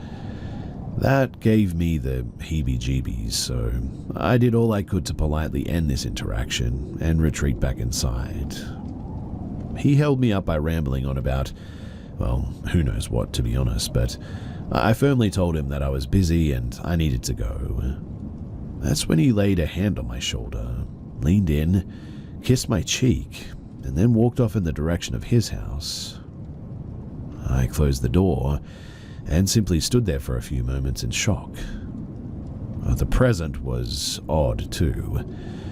Underneath the tissue paper were 2 bottles of Belgian beer, a can of half-eaten Pringles, sour cream and onion, and a small plastic bag containing little chocolates. I also recognized the latter item. A next-door neighbor with young children had come around to put these plastic bags with chocolate and a handwritten note, signed with their address, through everyone's mail slots a few weeks prior. It was a sweet gesture and probably something they came up with to keep the stir-crazy kids busy, but upon inspecting the re-gifted chocolates, I noticed that he'd even forgotten to remove the note from the neighbor. This kiss and gift, it definitely gave me bad vibes, and I regretted accepting it. It was at this point too that I decided that I was done being Miss Polite and resolved to be firm in my future rejections. Now, on the second day of the new year, I was feeling lazy and ordered food delivery. A mere 5 minutes after receiving my order, there was a knock at my door. Knowing that the delivery driver hadn't forgotten anything, I concluded that this had to be Greg. And then it clicked for me. He'd often turn up immediately after anything was delivered to my door, which meant that he was constantly watching my house. Was he dumping trash in my bins as an excuse to hang around my house? He called out for me through the door. I felt too uncomfortable to answer, and I retreated upstairs out of view from the windows. Later that night, he came back and kept knocking too. But once again I ignored it in hopes of him going away. The following day, I contacted the police to file a harassment report. I felt sheepish doing so. I mean, was it really that bad? He was just a lonely old man, and I hadn't been firm enough, probably. Upon being asked whether I wanted the police to speak with him, I told them that I'd do it myself. I just wanted the report on file in case anything else actually happened. I would later become grateful for filing this report, by the way. Greg turned up at my door a few days later, telling me how worried he was about me. I told him, verbatim, I think it's best if we don't have any contact going forward. His response was eerie. I just wanted to be your friend. I held my ground, cut the conversation short, and closed the door. Finally, it's over, I thought. And a year went by without incident. Everything seemed fine, with no knocks on the door or unwanted conversations while I was outside. One night in winter, I was leaving my house to get groceries. It was completely dark outside, save for a lamppost casting some sparse light into the street. My driveway was at the side of my house, where the bins were stored. This driveway was blocked in by a tall panel fence to add some privacy, seeing as the kitchen window was directly next to it. You could see right into my kitchen and living room through this window. As I was outside locking the door, that was when I saw a figure in the dark, slinking out of my driveway and behind the fence. I immediately unlocked the door and went back inside. It was dark. I could have imagined it, but my gut told me otherwise. Was there someone waiting for me behind the fence? Ultimately, I trusted my instincts and decided to forego the groceries for the night. I bought and mounted a motion sensor light to illuminate my driveway too. The memory of the shadowy figure quickly faded in my mind, and the new light gave me some comfort that I'd at least be alerted if someone was lurking outside of my window. A couple of months after the incident, I was in my kitchen getting some food for my beloved cat. The window was directly to my left, around 3 feet away from where I stood. As I dumped the cat food into a bowl, I suddenly became aware of my motion sensor light being on. I scanned the outside, not seeing anything, until my eye landed on something in the bottom corner of the window. I squinted, trying to make out what I was looking at. It somehow wasn't properly illuminated. I kept staring for what must have been 30 seconds. The light outside remained on. When suddenly, Greg pops up into view, directly outside. He'd been crouched down, peering in from the corner of the window. I'm normally someone who's as cool as a cucumber. I never raise my voice or yell, but I truly lost it at that moment, screaming, "What are you doing?" repeatedly. He just stood there, and then nonchalantly asked, "Are you all right?" I kept screaming, but now it was, "Why are you there?" Then he just turned around and walked off into the dark. I immediately called the police. Typically, the police in England leave something to be desired, but I have to give them credit for how they handled this situation. They took my statement over the phone and gave me a reference number. I received a couple of phone calls with updates and was told that they'd bring him to the station. I was also informed that he was known to the police for having previously followed young women. Sometime later, he was arrested at his property in front of a wife that I didn't even know existed. They did this to scare him, according to the officer that I spoke to make a bit of a point. Sadly, he received nothing more than a police caution, which forbade him from being on my side of the cul-de-sac or contacting me. Still, it seemed to work. The window incident was the last real interaction that I ever had with Greg. I did see him staring at me in the shower from his window one time when I forgot to close the blinds, but other than that, really there was nothing else. Thankfully too, I have since moved far away from Greg, which I am very, very grateful for.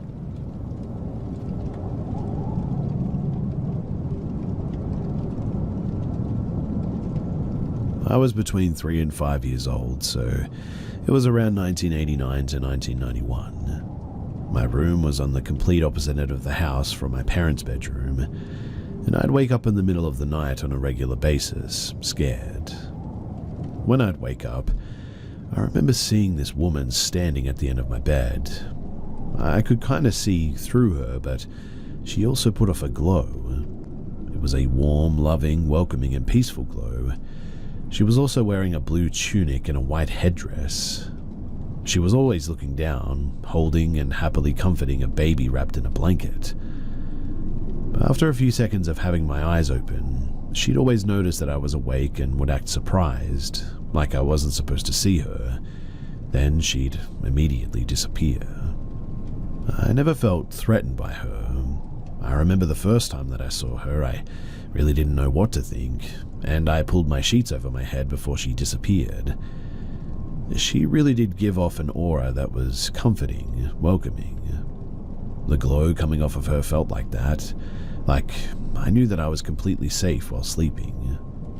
This happened quite a few times too, to the point that I'd smile when I saw her after waking up, and she'd look back with a smile that was comforting, yet at the same time also conveyed something like, "You aren't actually supposed to be seeing me," while still intentionally letting me see her for a few seconds before fading away.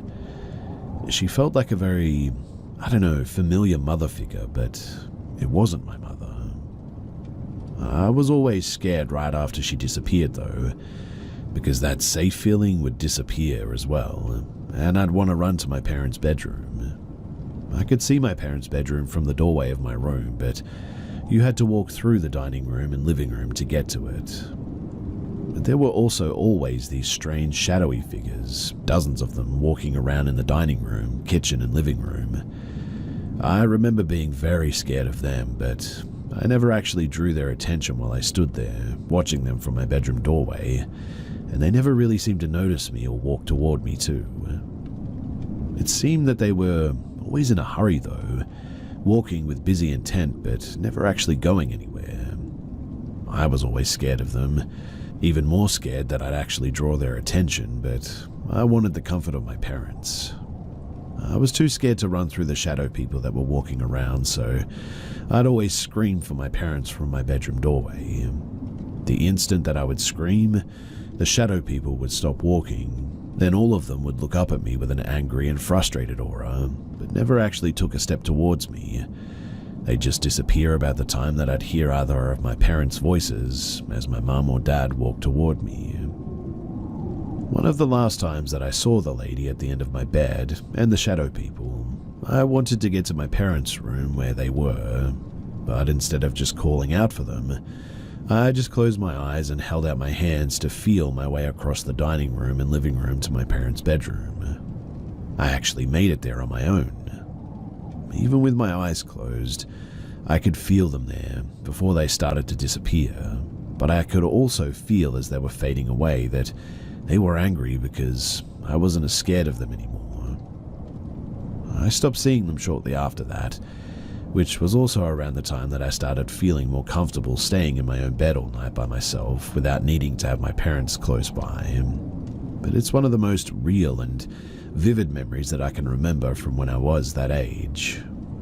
I'm 38 now, and I still remember exactly what the lady looked like and felt like, and the shadow people too.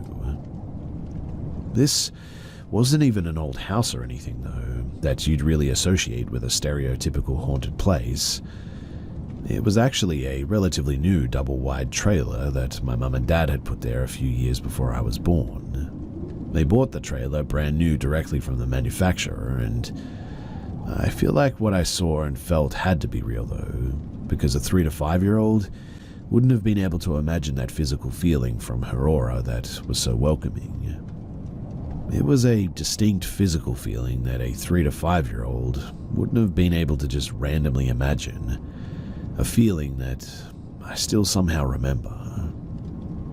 I never did see anything like that again in that place, or any other place that I've lived. I haven't experienced anything paranormal since, and I don't know whether that's a good thing or a bad thing.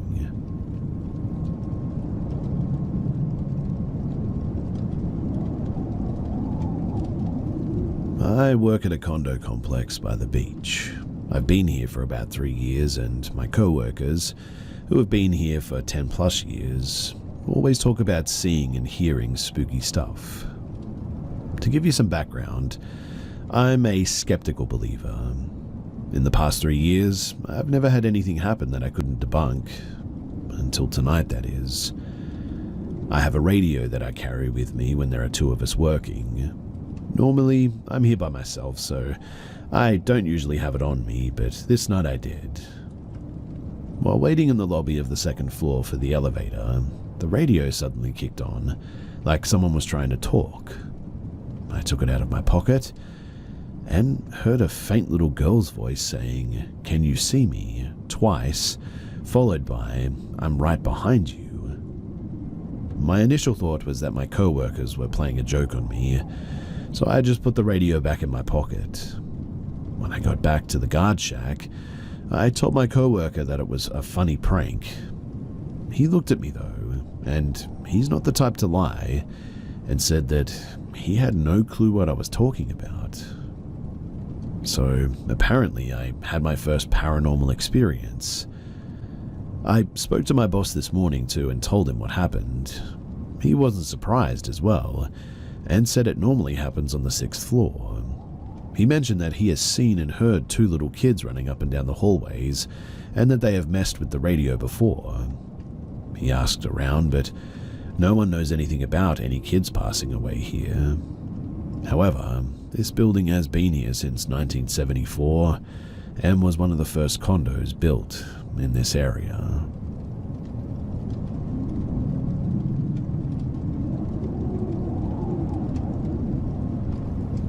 This is more of my dad's story than mine, but I still think that it's good to share it. In August of '06, my family was stationed at Fort Riley in Kansas. We moved into this gorgeous duplex at the end of a horseshoe-shaped neighborhood. The house was built in the early 1900s and had an unfinished basement, with these pool lights that only light up this small area around you. In the basement, there were also these really small boot prints in the cement that looked as if they belonged to a child. The house had a grand staircase that only went to and from the ground floor to the 2nd floor, and a back staircase which went to all 4 floors, originally intended for servants. The ground floor held main living areas, and my brother and I were on the 2nd. I snagged the master, which had its own doorbell. For a 6-year-old, this was awesome, but probably obnoxious. My parents, they stayed on the top floor, which had an unfinished attic room that held pieces of original furniture. Our babysitter once joked that vampires lived in there. Anyway, about a month after moving in, a woman knocked on the door and introduced herself as part of the Historical Society, and asked for my family's permission for this home to be featured in the annual Halloween Ghost Tour, informing us that this is a usual stop. She let us know that this home was host to a spirit called the Buckskin Ghost, as he appears as a man in buckskin clothing.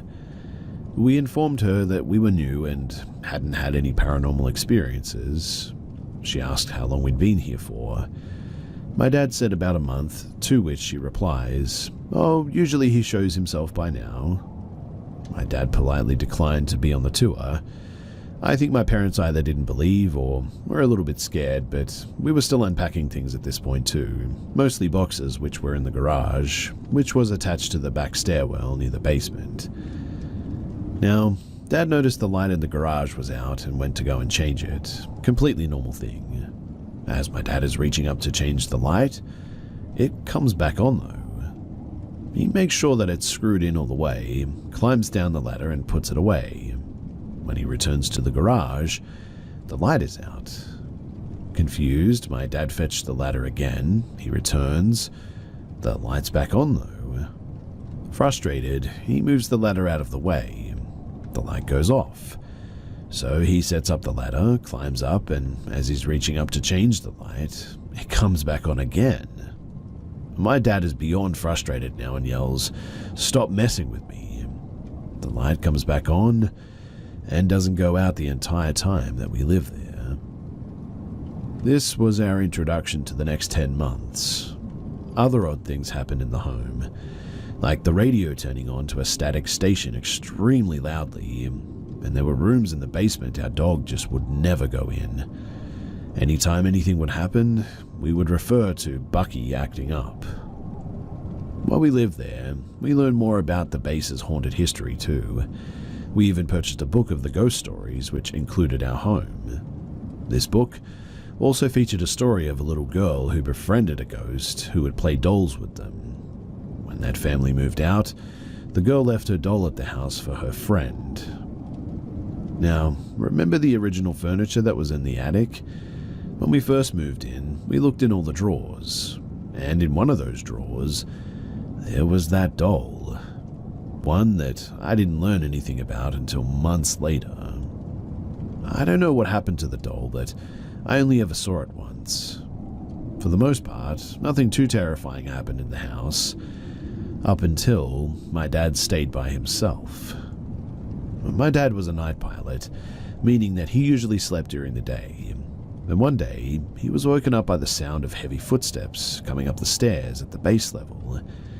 My dad got up and opened the door and asked if anyone was there, and immediately the noise stops. My dad went to check the window overlooking the street to see if a service van was at the house or something. For those who haven't lived on a military base, they occasionally send people to the home to do things like change air filters and all that. My dad didn't see anything though, and so he went back to bed. But he was awoken again to the sound of heavy footsteps on what he perceived as the second floor. My dad shot out of bed, went to the door, and as soon as he opened the door, the noises, they stopped. He yells again, "Is anyone there?" No response. So he goes and he lays back down. My dad then hears items of furniture moving in the room opposite the wall in front of the bed, the one with the original furniture items.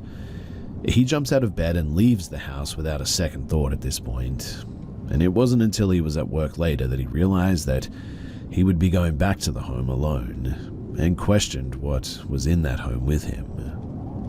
I was 6 when all of this went down, and for years we have talked about these experiences and others that have happened to their friends and family. We've continued to check for more stories online about this house. Others have also experienced a friendly but mischievous ghost affectionately called Bucky. I've had other strange experiences throughout my life, and I believe this house is what opened me up to them. I'm now dating a man who is very much a skeptic, and while visiting my home in Florida, my dad told him this story. Weirdly too, the light in the kitchen was flickering throughout this retelling. Jokingly, my boyfriend yells, "Stop messing with me," when it flickers off. The light immediately then turned on, and continued to stay on while he visited. You can look up the ghost of 85B Schofield Circle, Fort Riley, Kansas if you would like to. There are plenty of stories from the base that deserve to be heard, including this one, and I encourage those who have made it this far to do some additional research on this haunted military base. And if you live in this house, please let Bucky's story be told on that ghost tour.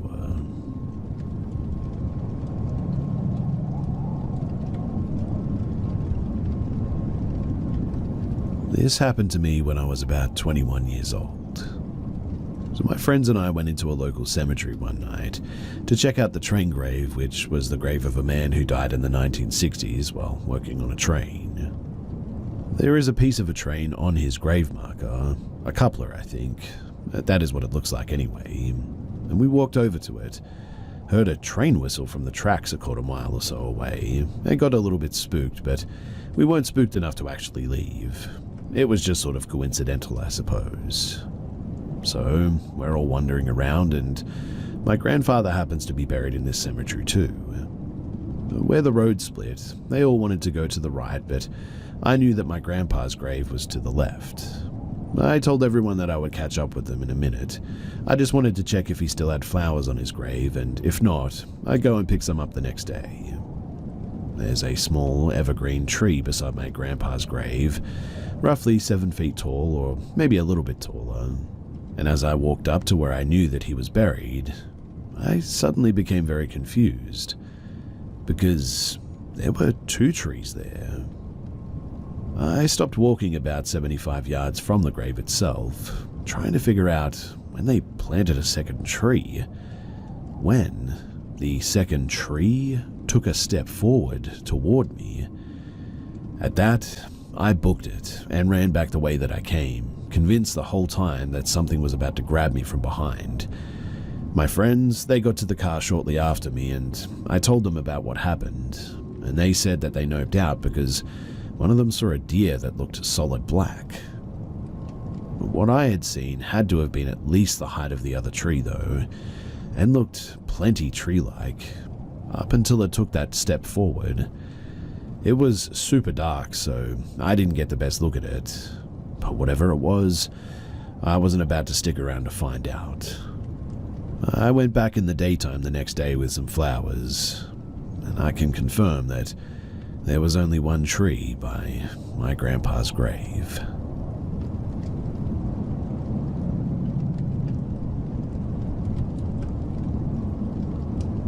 This story is actually my grandfather's, and after he told it to me, it's always stuck with me. He liked traveling when he was in his 20s with his friends, and happened to work in Saudi Arabia at that time. He was on his way from Jordan to Saudi Arabia by car with one of his best friends. Now, if you don't know, going from an Arab country to another in a car is a pretty common way that people traveled back in the days, 1970s and 80s.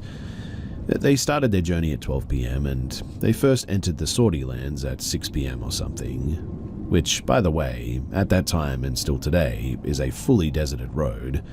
All you see around you is sand.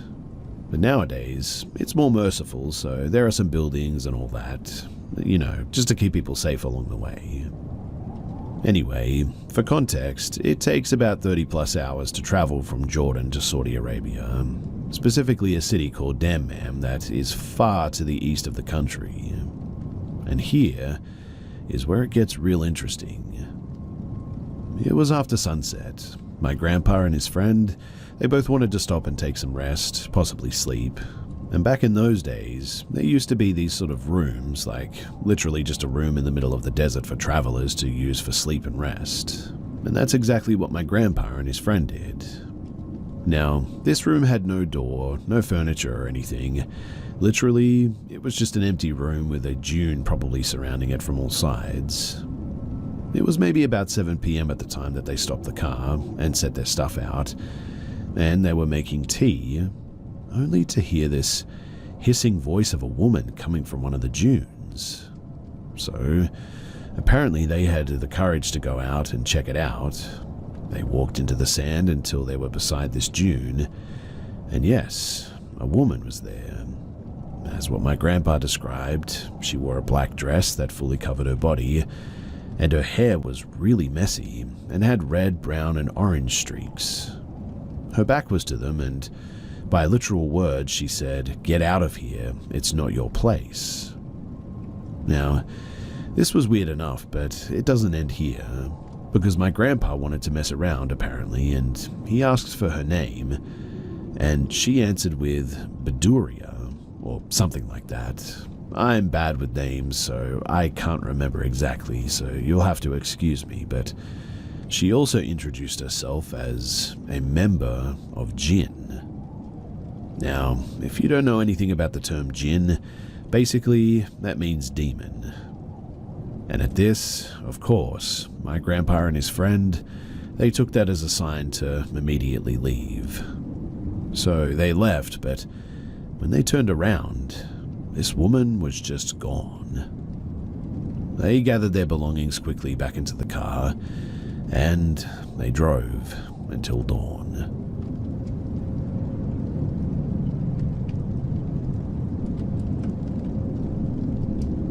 I'm from Southeast Asia, and a little more than 15 years ago, when I was about 7, I lived at my very first house, which eventually became haunted by not just one, but many paranormal entities. You could say a mass haunting, I suppose. It was an apartment-type house. My mother and father hadn't gotten divorced yet. My dad had a friend who was a druggie and would come over to either play video games with my dad or just have a safe place to use. We were all close to him, and he was a nice guy, actually. It was pretty sad that he was using, to be honest. One night, though, he came banging on our front door, and he looked really freaked out. Apparently, he went deep into a forest nearby our house to use, and he said that while he was using, he saw a Pontianak. A little info about this entity. Long hair-covered face, white-clothed. If you hear her far away, it means that she's near. If you hear her near, it means that she's actually far away, which is a tactic to lure people. Some people either hear her hum a song, cry, sounds exactly like the witch in Left 4 Dead by the way, or laugh in a super high-pitched voice which kind of sounds like a bird, except that no bird in the world sounds like that. She also floats or sort of flies instead of walking. Anyway, while my dad's friend was using in the forest, apparently he saw the entity and it chased him. Stupidly, our house was the first place that he ran to. My parents opened the door and they let him in. Obviously at the time, they didn't know whether this was just some sort of drug-induced hallucination or what, but they took him in anyway and they helped him out. But a few days later, creepy things started to happen at my apartment level. Our windows were opaque, and some nights we would see a tall woman with long hair and white clothes pass by the window without any footsteps heard. And honestly, it looked more like she was floating past. One of the neighbors had a dog, and some nights in the AMs would bark furiously. The neighbor said that she saw it standing in her house too while her dog was barking at it, and it did nothing but stand there. My other neighbors saw it in their houses too, and it seemed like this thing would just sort of roam about. Now one morning at 6 a.m, I was waiting for my mum to get ready to send me to school, so I sat at the living room sofa, TV was in front and dining table was at my back, and I saw it in the reflection of my TV. Long black hair, white clothed, sitting at the dining table area. I looked back to see, and all the dining table chairs were empty. I kept looking at the reflection in the dining area back and forth, but nothing was making any sense. To which I slowly realized what it was, and I took a pillow cover to my face and ears while lying down on the sofa.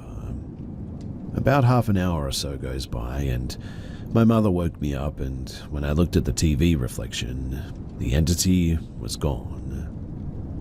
My life was terrible back then, having a violent and physically abusive dad, so things weren't smooth at all.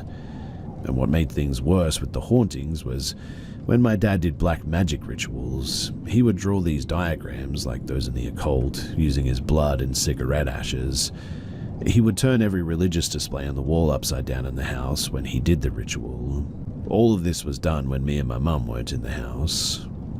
But after all of that, things got way worse. Shadow people started showing up at night. Some nights my mum would be woken up by me trying to help me switch on the toilet light as I'm small and couldn't reach the switch. I would always wake her up in the night to help me with this. And one night, she would be woken up by me to help switch on the toilet light.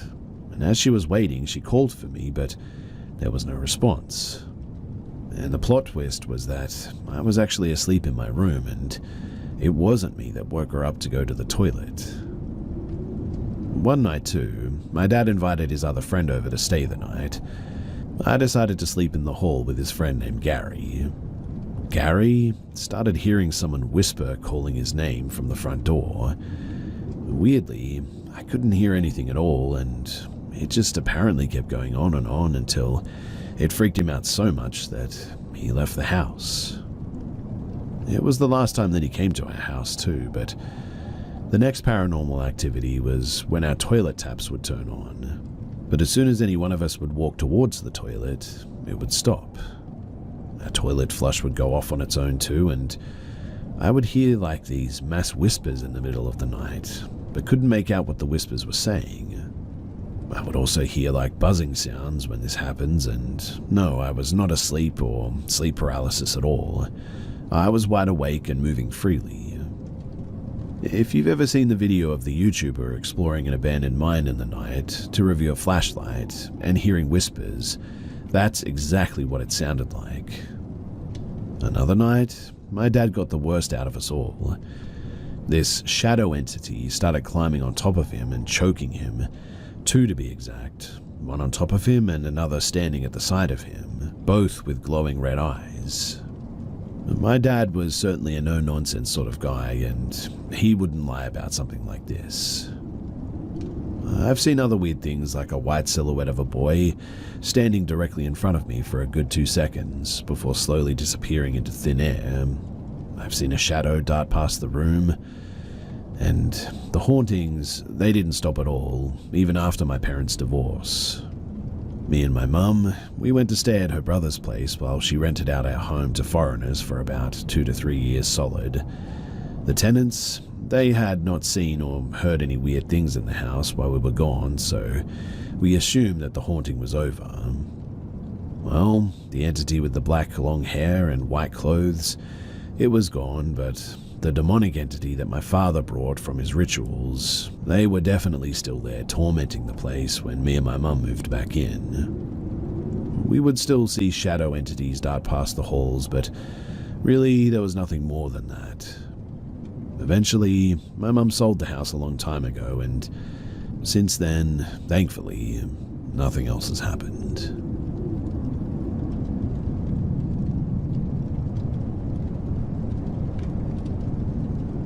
So I would love some insight as to what might be going on here.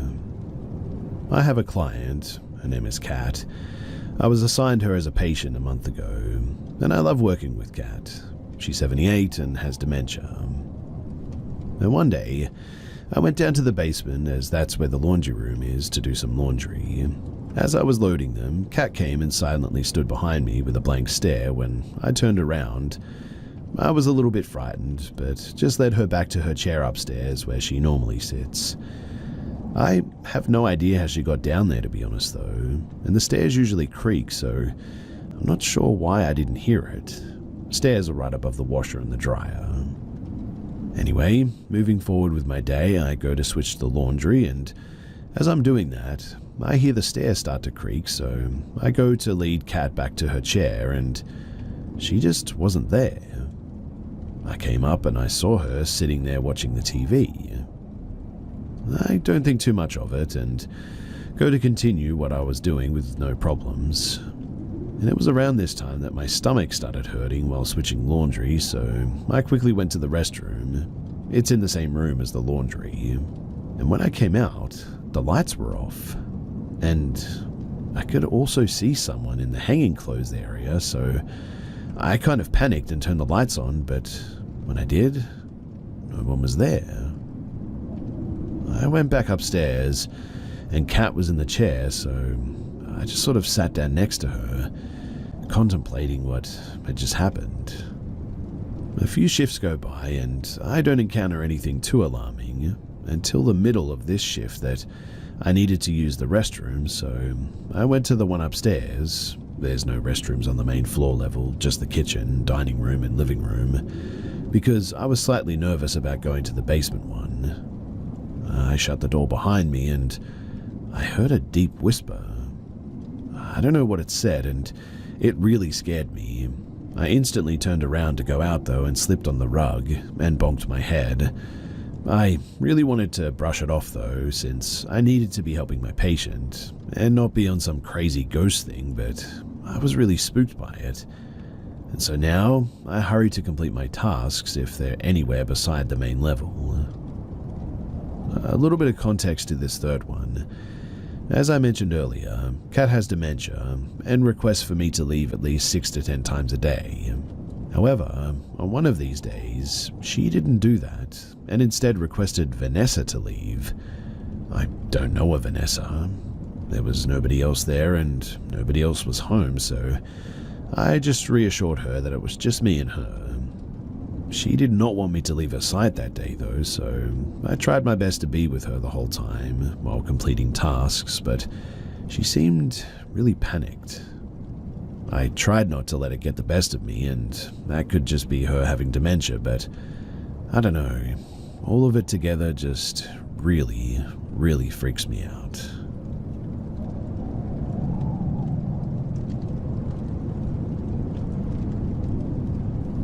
This is not my story, but it actually happened to a friend. He's a metalhead and hangs out mostly with his kind, and when he was in junior high, him and his group of friends thought that it would be funny to do a session, a Ouija board session that is.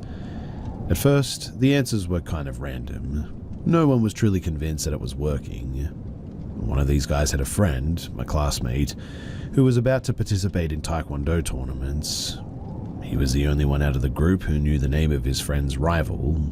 He asked what the rival was called, and the board gave a different name. He said, "That's not her," and they took it even less seriously. Then they asked what the entity's name was. My friend doesn't remember the exact answer, but he says it sounded like how you'd expect a demon to be called, something creepy. That happened on a weekend, and after that they ended it. On Monday, though, they went back to school and told their classmate, the one who participated in the tournament, that the Ouija board had given them a wrong name. They said this jokingly, but the classmate told them that the fight was cancelled last minute and wrote on the board the name of her new rival, which coincided with what the board had told them except for one letter. It was a very, very unusual name, one that nobody could have known at the time of the session. They were obviously very shocked by this, but it didn't stop there. It was around this time too that my friend recalls that they all went through some weeks of bad luck. Silly things would happen to all of them, like a black car almost running over one of them in a parking lot and stuff. They naturally didn't tell their families what they had done, but the worst thing happened to the sister of one of them. One evening, he was on his computer, which was under a staircase. His sister was watching TV facing him and the stairs, and this is how he tells it. His sister saw a couple of goat legs slowly walking down the stairs. The roof was blocking the entire view, so she thought maybe her mum was wearing a costume or something. But when the legs reached a certain step, she could see how they lacked an upper body. It was just a pair of black goat-like legs. She screamed and had an anxiety attack, couldn't stop crying. The brother says that he didn't see anything since he was focused on the computer. I personally think that it is not a good idea to use a Ouija board, just to see if the stories are real especially. After hearing this from my friend, I have huge respect for the board, and this regardless of those who have done it without anything happening to them.